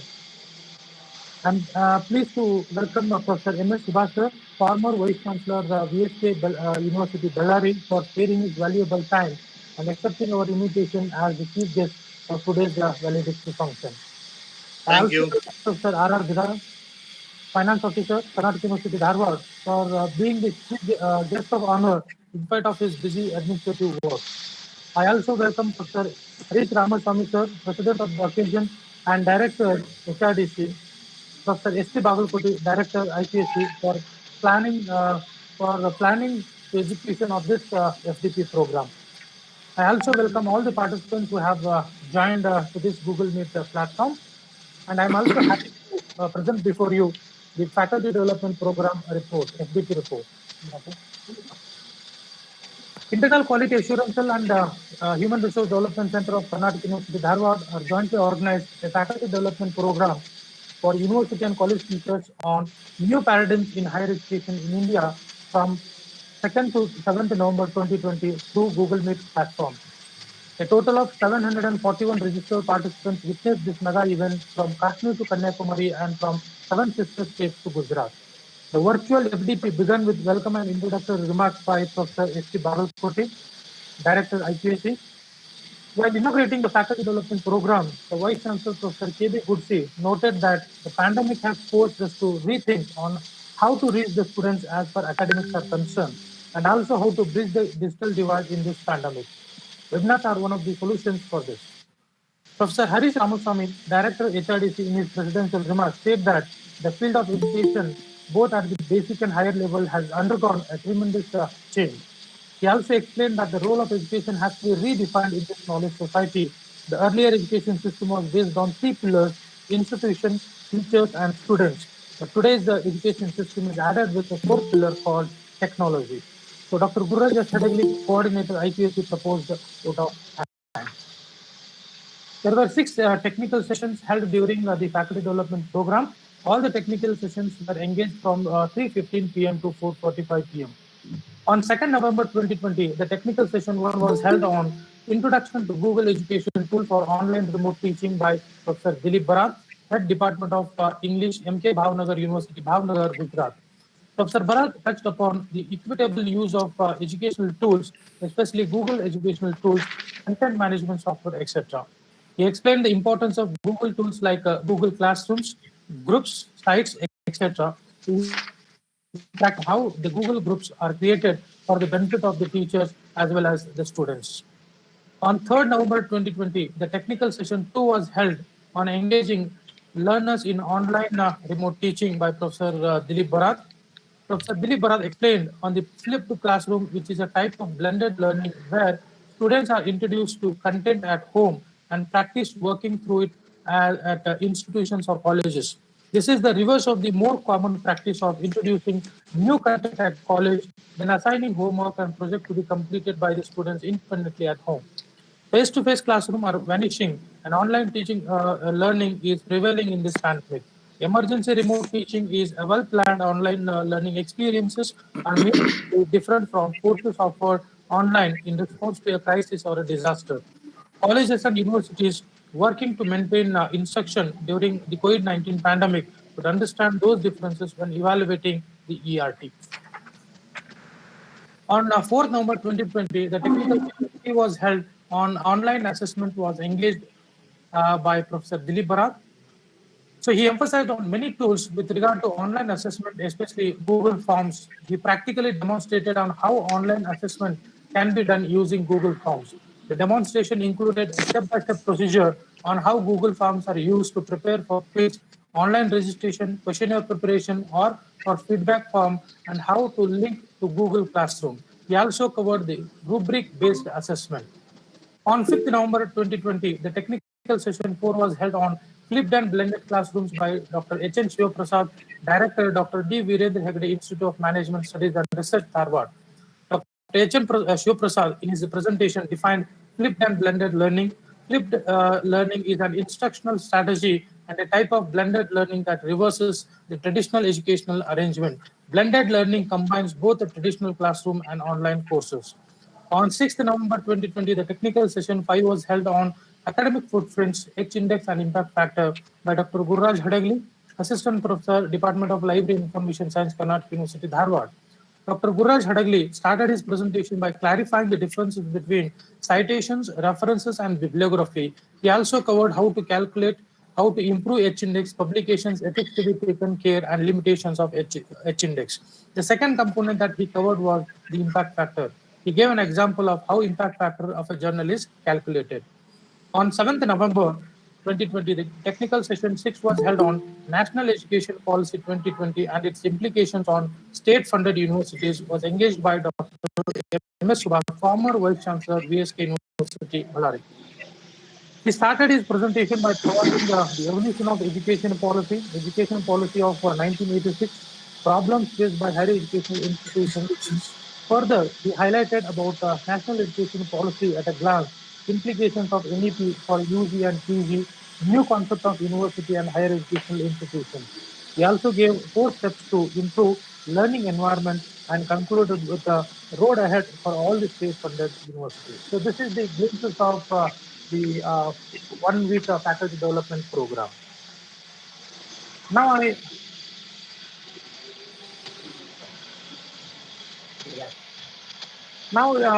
time to listen to the participants for their feedback. Now I request Dr. Anita Halmat, Assistant Professor, Department of Commerce, CUTG Center, Haveri. Madam, you unmute yourself and give your opinion. Yes, sir. Yeah. Sir, can I audible, sir? Yeah.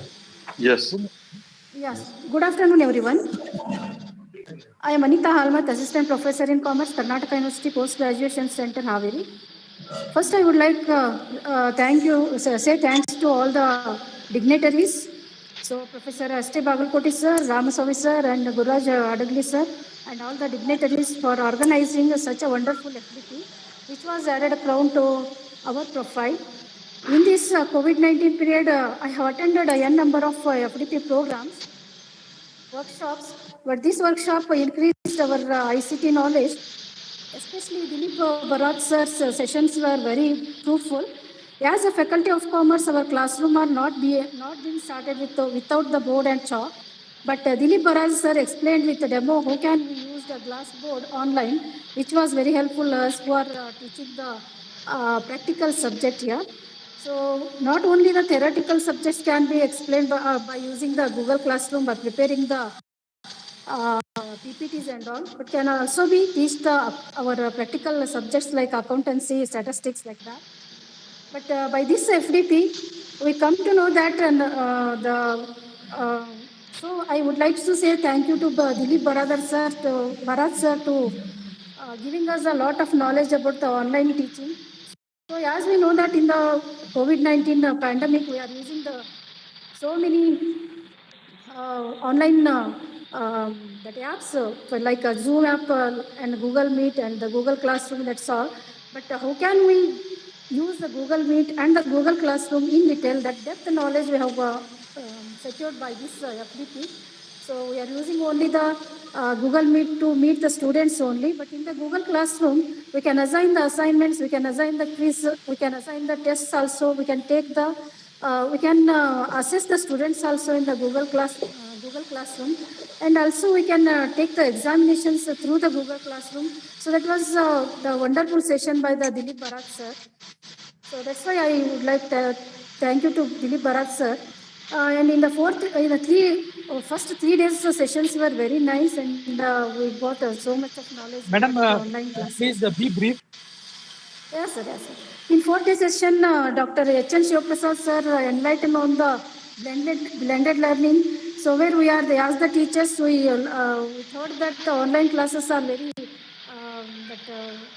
we thought it is a burden on the teachers. But sir, as sir says, we prepared the PPTs and also the notes which are useful for the online classes can be often used in the future. Gaga. And also it will be there is no alternative for the teachers. So they have linked the online classes with the traditional way of teaching. So the fifth day session was held by the Dr. Gurras sir. So it was a very fruitful section, because as our teachers we should engage in the research work. So we need we have to improve our H index, and we have to improve the impact factors.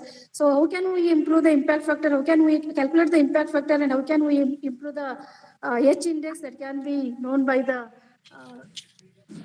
Gurras sir. So and today's sessions was it was also very nice, which was explained by the Subhas sir. So regarding the new education policy. So by this FDP, we are these FDP is informative sessions. So that's why I would like to say once again the thank to all the organizers. Thank you, sir. Now I request Dr. Kiran Kumar sir, Department of BBA, Karnataka College, Dharwad. I request Kiran sir to be brief within 2 minutes. Yes, sir. Good evening to all. Yeah. So it was a very nice session. This 1 week FDP, new paradigm of higher education in India. And I must be thankful to HRDC and LKAC Karnataka University for organizing such a wonderful FDP. That too without affecting our academic schedule, and without applying for this board. And it was very nice session.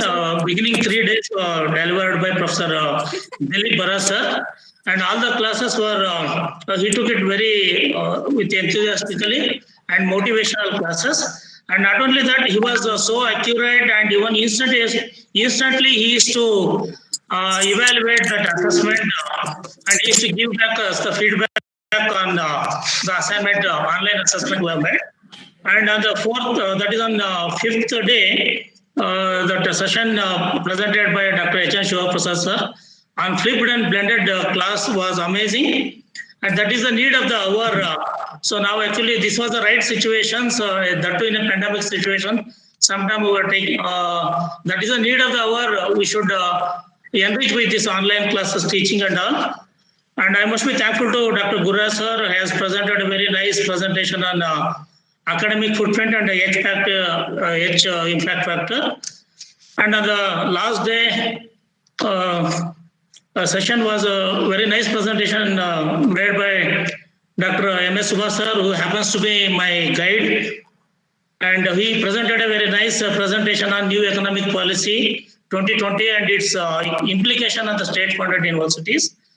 Overall, I can say that it was a very good initiative by Karnataka University IQAC and HRDC Karnataka University. I must be thankful to all the organizers for giving me an opportunity to speak on this event. Thank you very much, sir. Thank you, sir. Now I request Dr. Pradnya Matulali, Associate Professor, Government of Agri College, Dharwad. Good afternoon to everybody. Actually, when the pandemic started and we all were forced to engage the classes with online tools, we were really ignorant of anything. But when we started to learn we started to attend some courses which were conducted by University of Delhi, University of Nanded, etc. I was eagerly waiting for the initiation from my home university, that is Karnataka University. But when I was aware of this program, really it was wonderful. So eagerly I started to join the course. And Dilip Bara sir made it very interesting, and he gave hand-on training also. It was just like a magic, when he started to write on glassboard. And first day we didn't understand how he could do all these things. And second day, actually, he revealed the fact, and he showed us the glassboard. He actually even demonstrated how to purchase it, how to make it convenient, everything. Really, it was wonderful, and we could learn many more things from it. And also about the research articles and indexes, which were given by the hints, everything, how to calculate, everything was given by Professor Hadgali.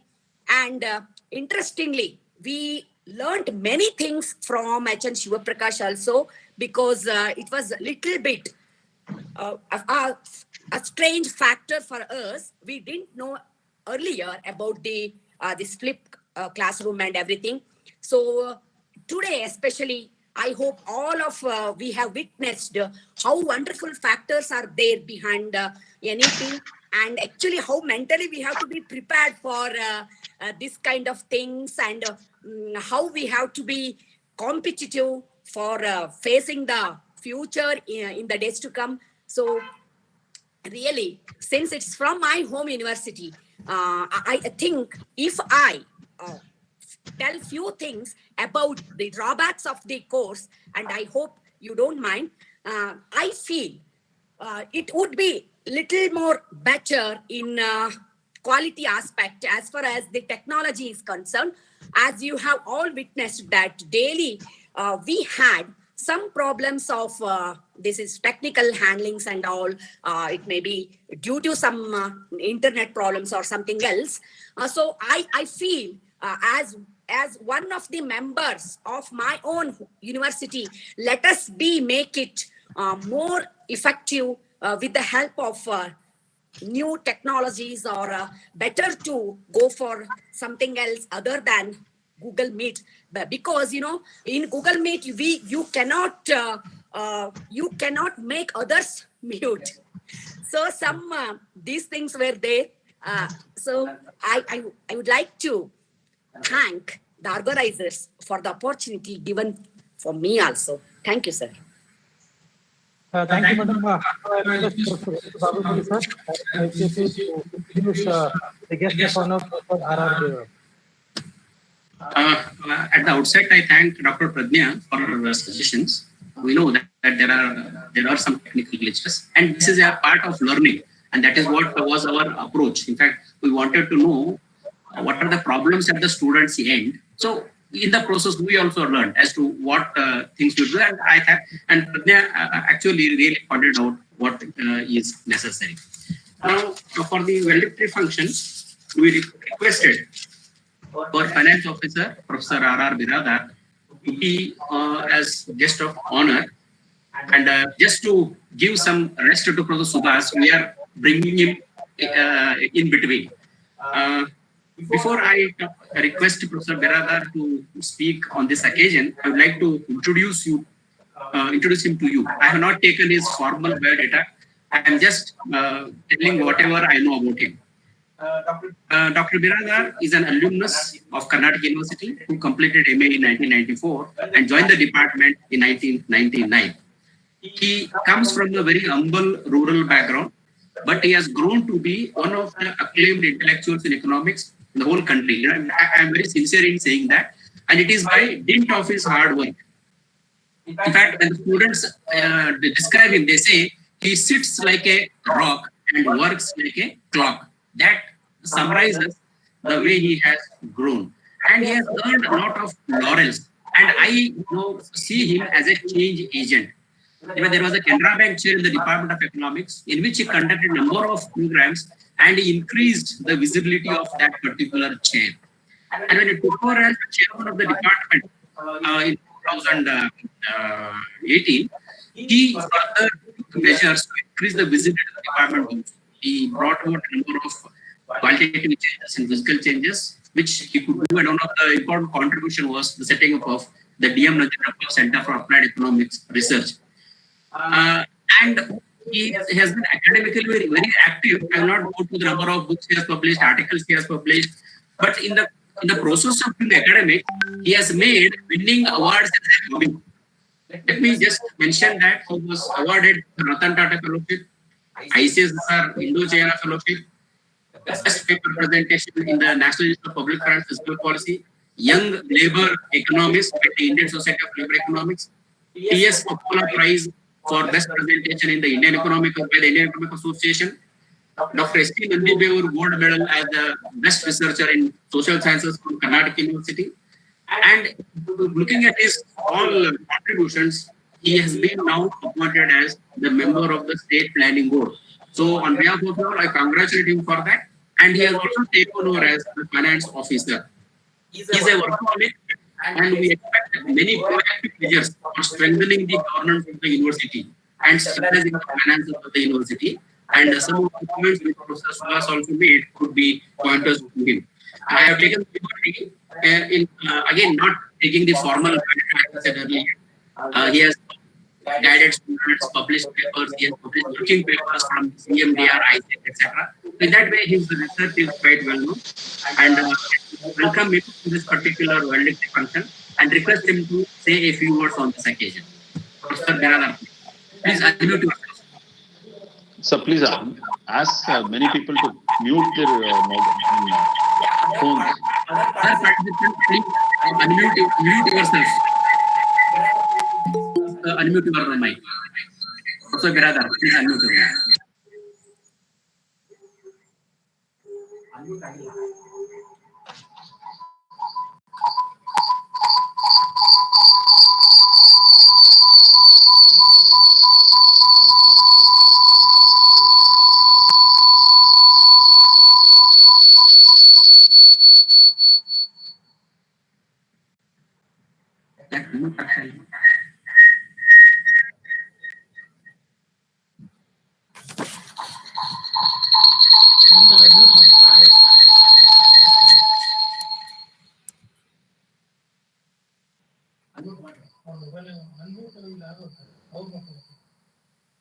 Professor Biradar, unmute yourself.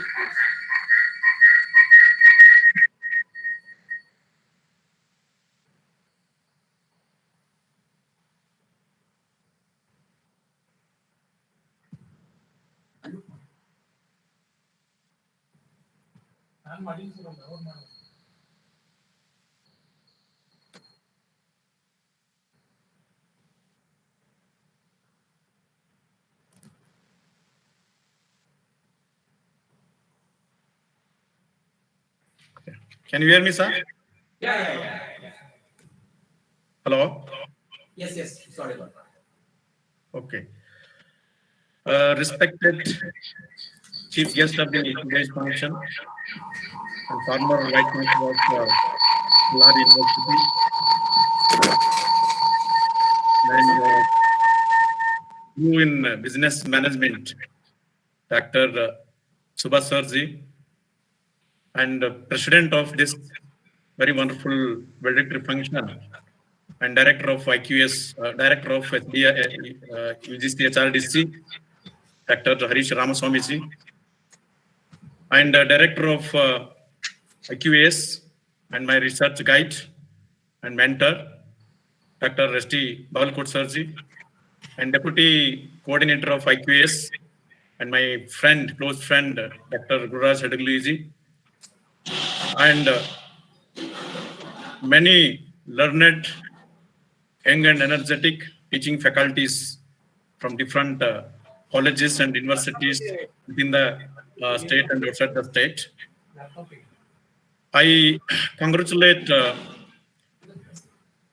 both the teams, HRDC and IQS team, under the leadership of Dr. Harish Ramaswamy and S.T. Bagalkot sir, for having initiated or organized a very wonderful national level online training program, bringing many teachers, researchers from different places in one online platform and deliberating very, very wonderful and typical and very interesting topics, issues as recently described by Dr. Hadagli.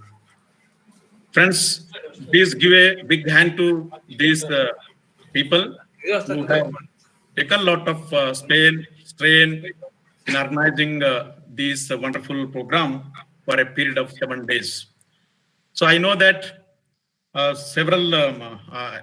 just a small boy sitting before these 3 stars. One star is in management, and another star is in political science domain, and another star is in economics. So in front of them, I'm just a small boy sitting, expressing some views on the occasion. I really, the presentation made by Professor Subhash sir is really wonderful. It was really excellent. I learned many things. I did not attend other programs because of my busiest schedule. So this program, this lecture by Subhash sir is really wonderful and really amazing.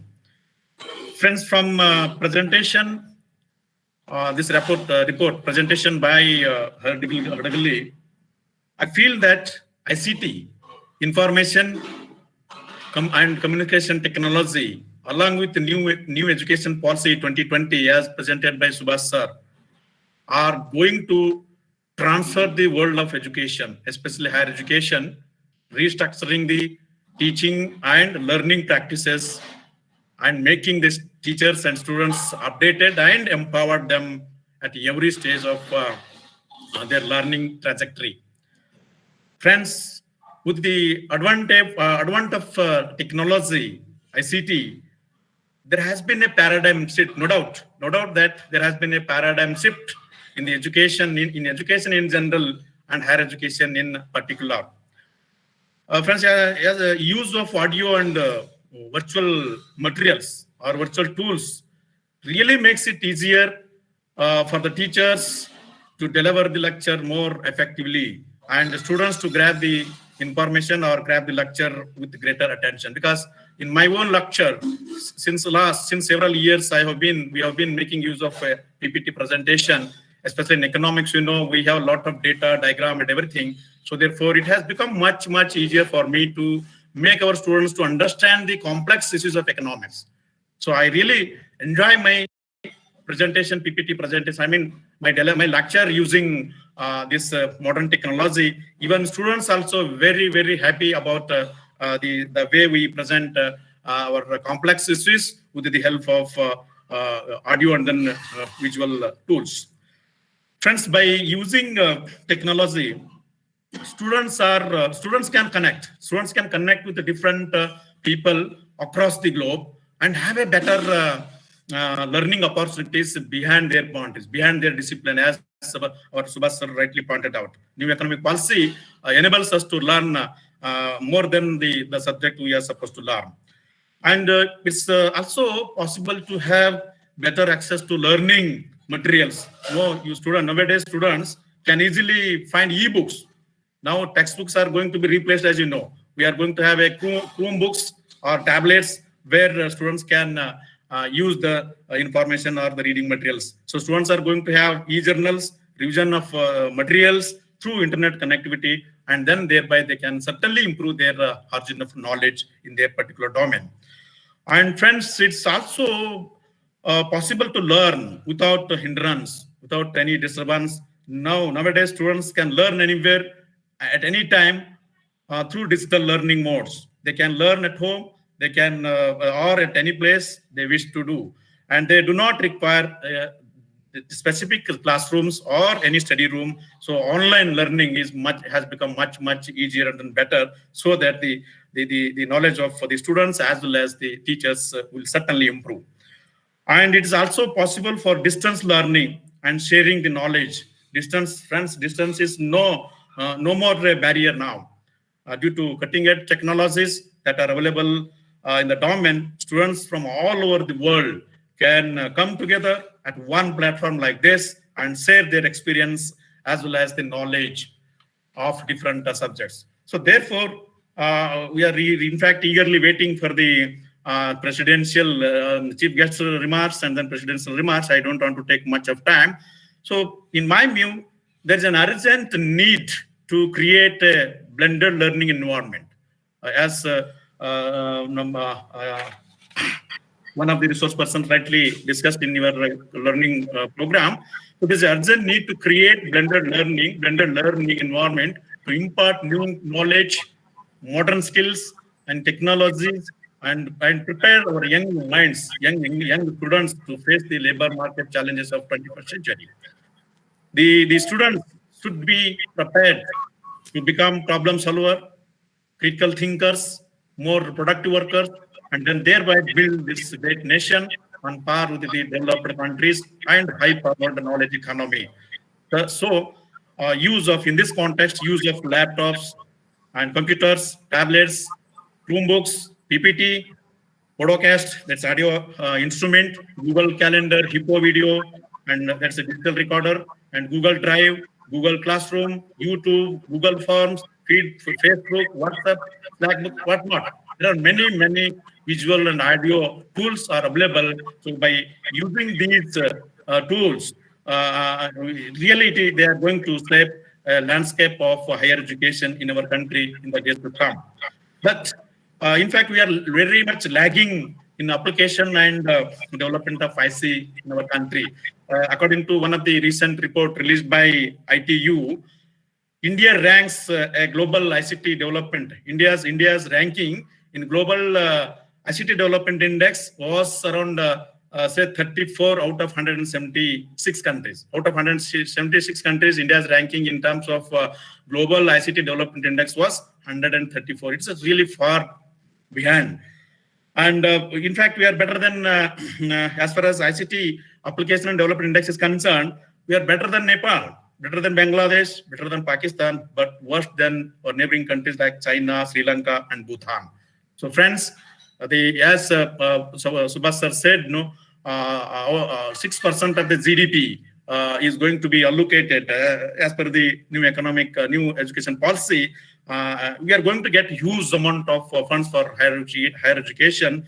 So therefore, use of ICT will play a very important role in realizing many of the goals or objectives of new education policies. So therefore, there's a need for development and wider use of ICT in education to make India a knowledge powerhouse in the world.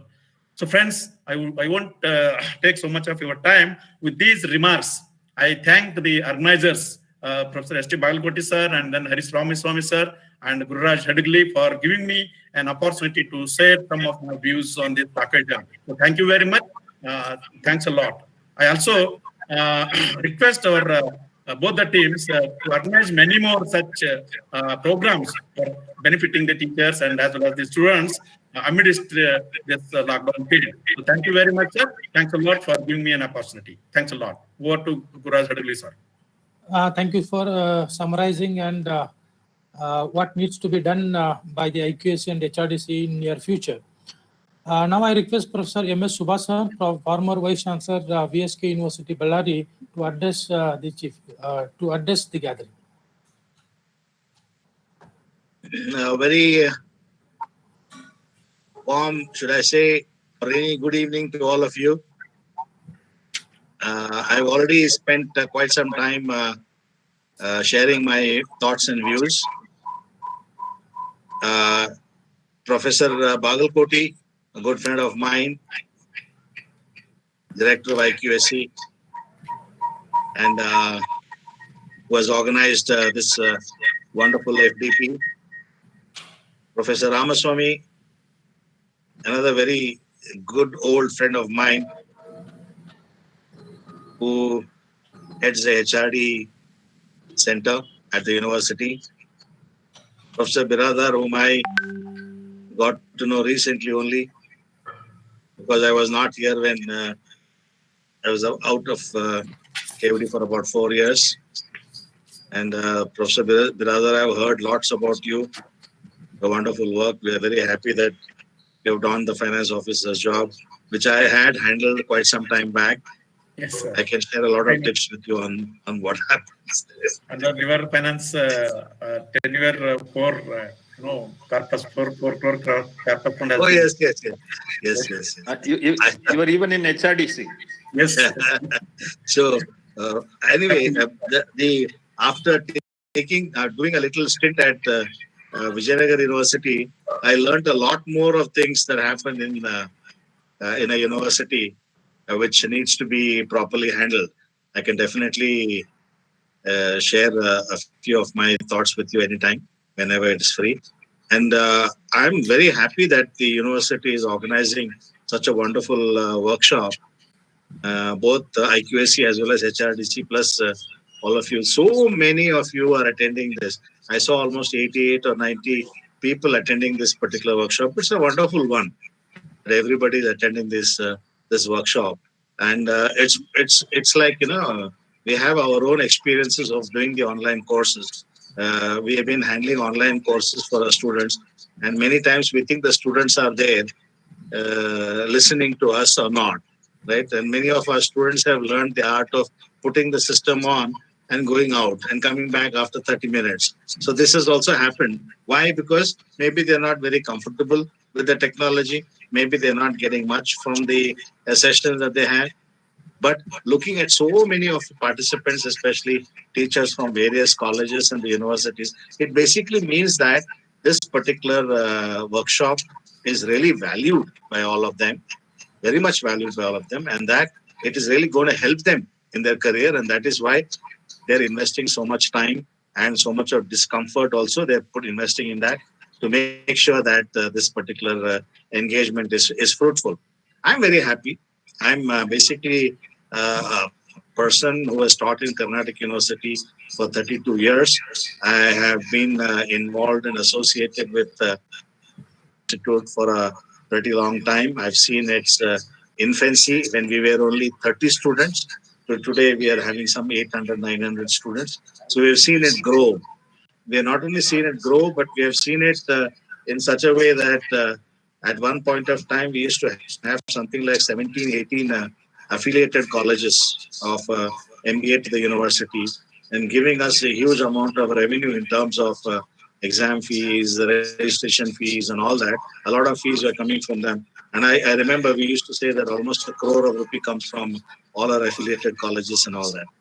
And unfortunately, after RCU got formed, almost half of our good MBA colleges went with RCU. In fact, there are very good colleges also in Belgaum and Bijapur, which went with RCU at that point of time.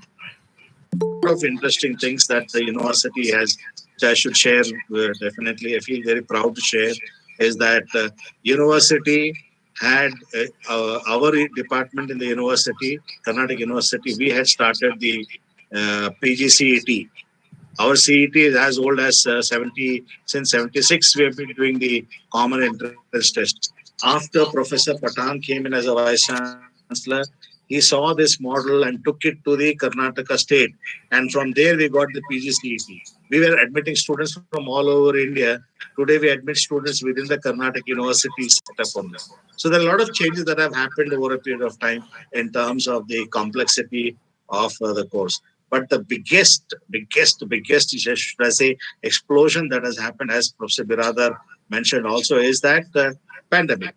Because of pandemic, thanks to pandemic, all teachers have learned such wonderful usage of technology. All of them know how to use technology. All of them know how to use this video conferencing. They know about Zoom. They know about Gmeet. They know about Google Classroom. And the demands of the teachers also will go up because of this. I think it's a blessing in disguise for all of us. But just a few words which I would like to share with some of you is that it is not that you can conduct a regular class like how you conduct a regular class in front of a camera and you think that you have done online class. That's a misconception which most of us have. That just the way as I am doing my class, I will do in front of the camera and that my class is done. No. Because the span of engagement and their presence. See, if a student is sitting in front of me, I know to tap his head when he's not listening. And I can have him engaged for about 2 hours. But when it is an online, there is no way of knowing it. From other universities at least, that people just put it on and go into outside market and come back also. And then they're marking their attendance. But in the class, they cannot do that. So there are lots of shortfalls and all that. But I think more important is it has to be very engaging. So we had a wonderful session related to tweaking our syllabus.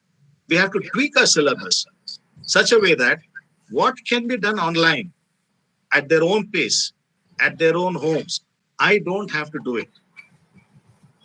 QT, a quantitative technique or some number work and all to be done. I don't need to necessarily do it on my blackboard or whiteboard or a green board. I don't need to do that. It is possible that there are some offline, there are some online courses available which teaches them, like in commerce, if you're talking about, or in economics, you're talking about, if you're talking of payback period, or if you're talking of break-even point, or you're talking of IRR, we're talking of so many social cost benefit analysis we talk of. There are so many techniques which are already available, beautifully done by other people. I don't need to repeat that in the class. So why don't I take advantage of that?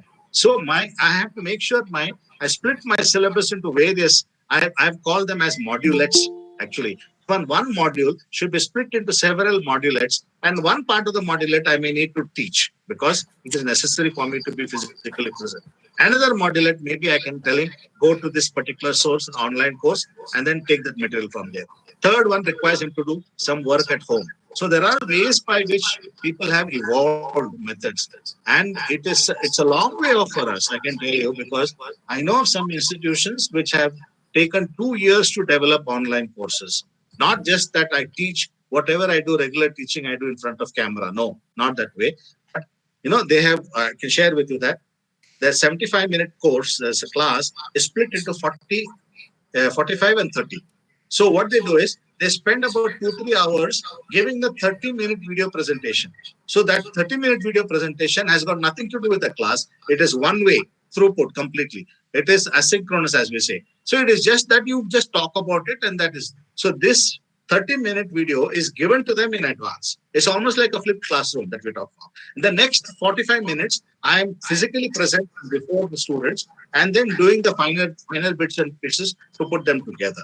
I need a smart board also to make sure that sometimes I need to pull information from outside, especially Professor Ramaswamy, if you're doing something on politics and you're talking about today, currently what is happening is Biden close to Donald Trump or not, and you're worried about that, then it's necessary for you to pull out something on maybe CNN and Fox and say how they are talking differently and all that. So what I'm trying to say is that online class is no longer just that whatever drama I was doing in front of the students, I do in front of the camera.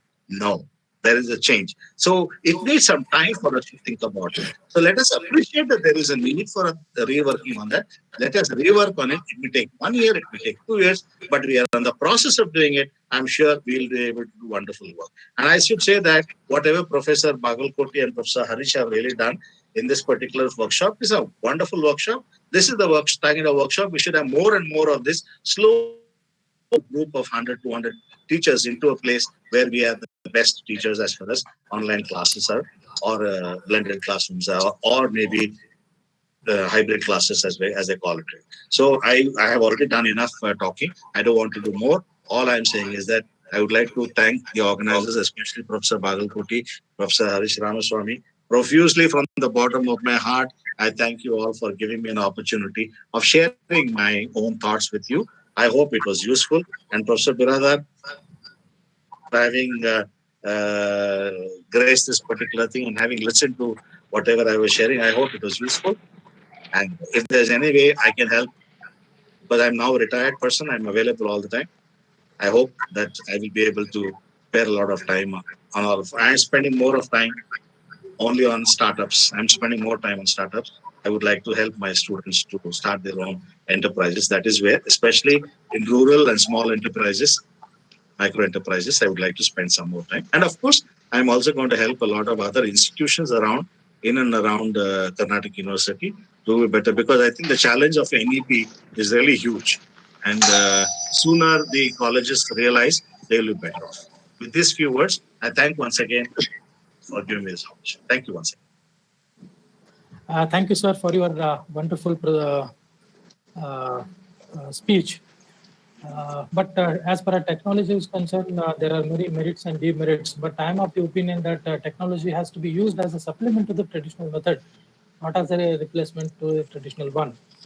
Now we have another guest, a multifaceted personality, Professor Harish Ramaswamy sir, the director of HRDC, who doesn't need any introduction.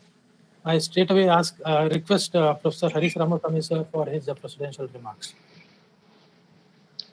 Thank you, Haragli, for a wonderful statement that I don't need an introduction. Thank you. I really don't need. Good evening, friends. Professor M.S. Subhash, formerly Vice Chancellor VSK, University of Bellary, and a friend and a well-wisher. Dr. R.R. Birada, Finance Officer and Professor of Economics, who has achieved quite a lot. Dr. S.T. Bagalkoti, another feather in the university, Director, IQAC and Professor of Economics. And then Dr. G.S. Haragli, Coordinator, IQAC. My esteemed colleagues, participants, ladies and gentlemen. It was wonderful to listen to the report on FDP. In the 5-6 days we had, probably we have toured quite a bit. Yeah, from Google tools to Dr. Haragli's enigmatic H-index, which I'm still to understand, and to the NEP, a wonderful coverage it has given. At this stage, please permit me to stray a little and express my appreciation to Dr. Bagalkoti for introducing his colleague, Dr. Birada. And the only thing that I feel, I'm sure Professor Subhash would also feel it, if people learn to introduce their colleagues in the way Dr. Bagalkoti introduced, I think university will be a heaven. Wonderful. You know, we should understand, we should learn to appreciate each other. We should learn to respect each other's work. And although he is his student, he never mentioned that he was his student. Yeah. And that's the beauty. And another secret, let me put it out now. I haven't done anything as a HRDC director in this whole program. All that I did was to consent to Bagalkot, which indirectly tells you that if you are also silent and then conceding to people who do work, they do excellent work rather than interfering in their work. And Bagalkoti has done, and along with Bagalkoti, Haragli has done wonderful work here. Once again, as usual, you should expect that we heard two wonderful speeches, both by illuminating minds, Dr. Subhash and Dr. Birada. Their insights into the changing paradigms in education, especially including the NEP, ICT, and the tech revolution, are really an eye-opener. One need not think twice to listen to them. And I would love to invite Professor Subhash. I don't think he's retired. He's only, and I'm also sure that he's not even tired. He looks very young, younger than me sometimes, And we should have him back in the university. We should have him back in the university as a visiting professor or some capacity. And if you lose such people, he can really do a good job. Now, this entire FDP has not only answered many questions regarding the need to change the paradigms in education, but also proposed many possible alternatives and the course correction that is needed. In my own assessment, I believe that the teachers who participated in this FDP are happy because they understood the different paradigms that were changing. And in these 5 days, I'm sure they are well equipped in terms of skill. Friends, we should also know that the broader goals of education have not really achieved what they wanted to achieve. I don't know how many of you agree with me. Look at the socio-economic development. Look at the question of social justice. Even the question of individual freedom today, they are not achieved as yet under these changed paradigms.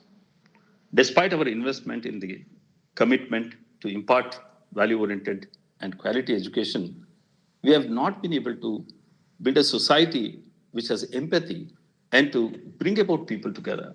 The pandemic showed this very clearly, especially when the migrant workers were coming out, take care of them, and had to walk 500 kilometers. I really felt that the governments were unprepared.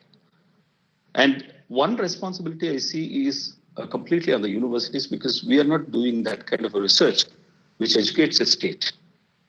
Now, the basic flaw in these paradigms I find are not that they are not result-oriented, nor they are applied.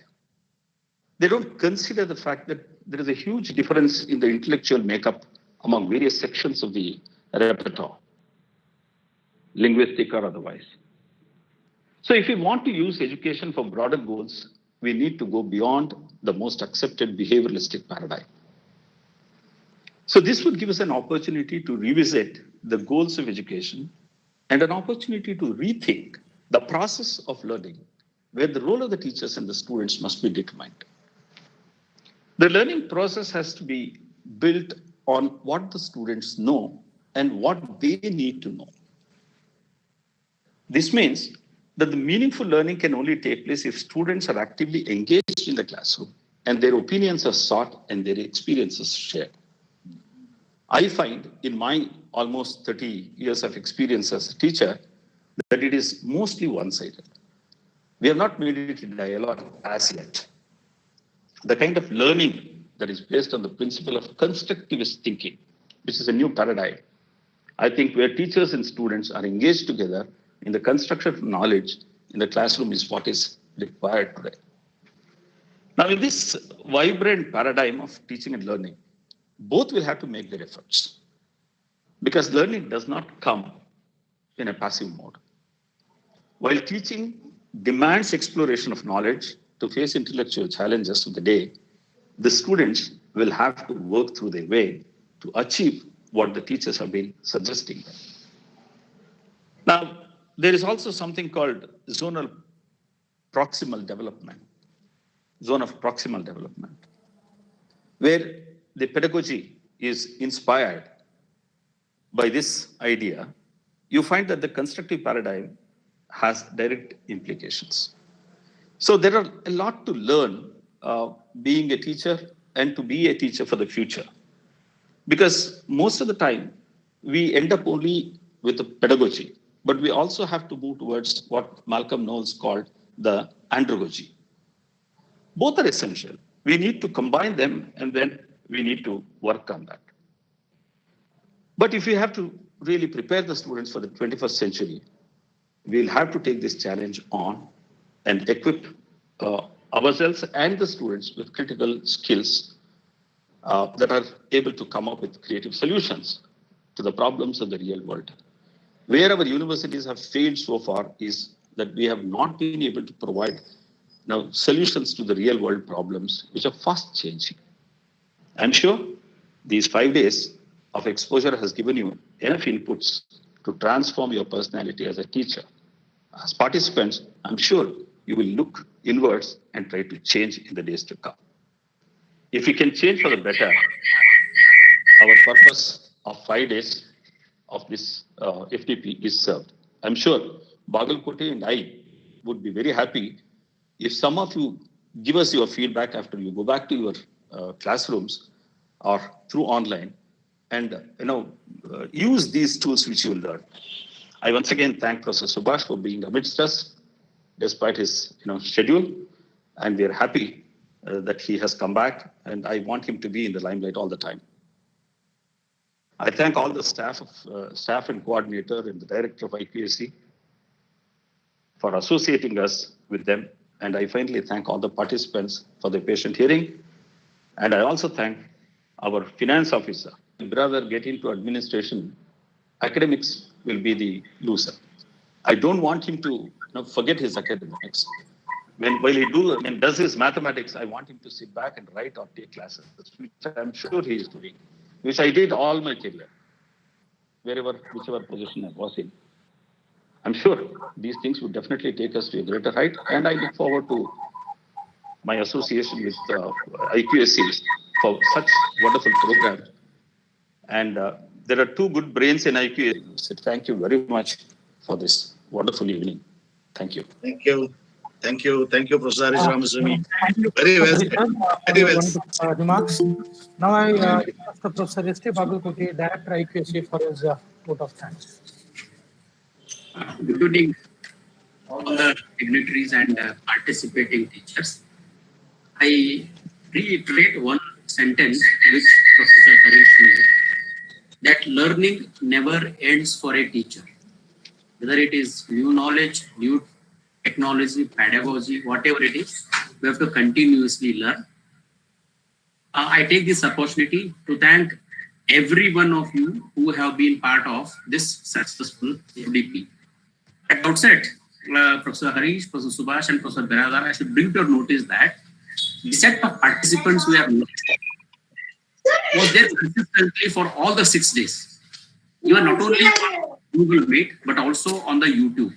So that shows that they were quite interested in the proceedings and they took a lot of inputs for their classes. And as Professor Harish said, would be very happy if the tools that they learned here are applied in the classrooms. So I thank all the participants for being with us during all these 6 days, especially Dr. Anita Halmat, Dr. Kiran Kumar, Dr. Pradnya Matyadi for wonderful feedback. We are really grateful. I take this opportunity to thank all of you, Professor K.B. Gudsi, the Honorable Vice Chancellor, Dr. K.T. Kalam, Register Evaluation, of course, Professor Biradar, who is the Finance Officer, and other officials. And also, Dr. Harish Ramaswamy, the Director of HRDC, who gave me complete freedom in designing the course and in choosing the resource persons. He never mentioned that this should happen, this should happen. He simply gave me full freedom, and that shows the magnanimity and the reason why we could do this program with a great success. In fact, the resource persons were handpicked. I listened to all of these people, especially Dr. Dilip Barar was exceptional. I knew that he could do wonders, and as Pradnya Matyadi said, he in fact created magic in the class in showing how the Google tools could be used and with not much expenditure, how the students could be engaged continuously. That was the point which was making. So how we could engage the students with interest and continuously, he in fact did very wonderful job. The same thing was done by Professor H.N. Shivaprasad when he introduced the blended and flipped classrooms. Professor Dr. Gurraj Hadagli, in his discussion on the academic footprints also, he was quite impressive, and he threw open a number of issues for the teachers and motivated them to conduct research and enlarge their footprints. And I need not say more about Professor Subhash's presentation. It was very, very wonderful one and with a lot of issues for all of us.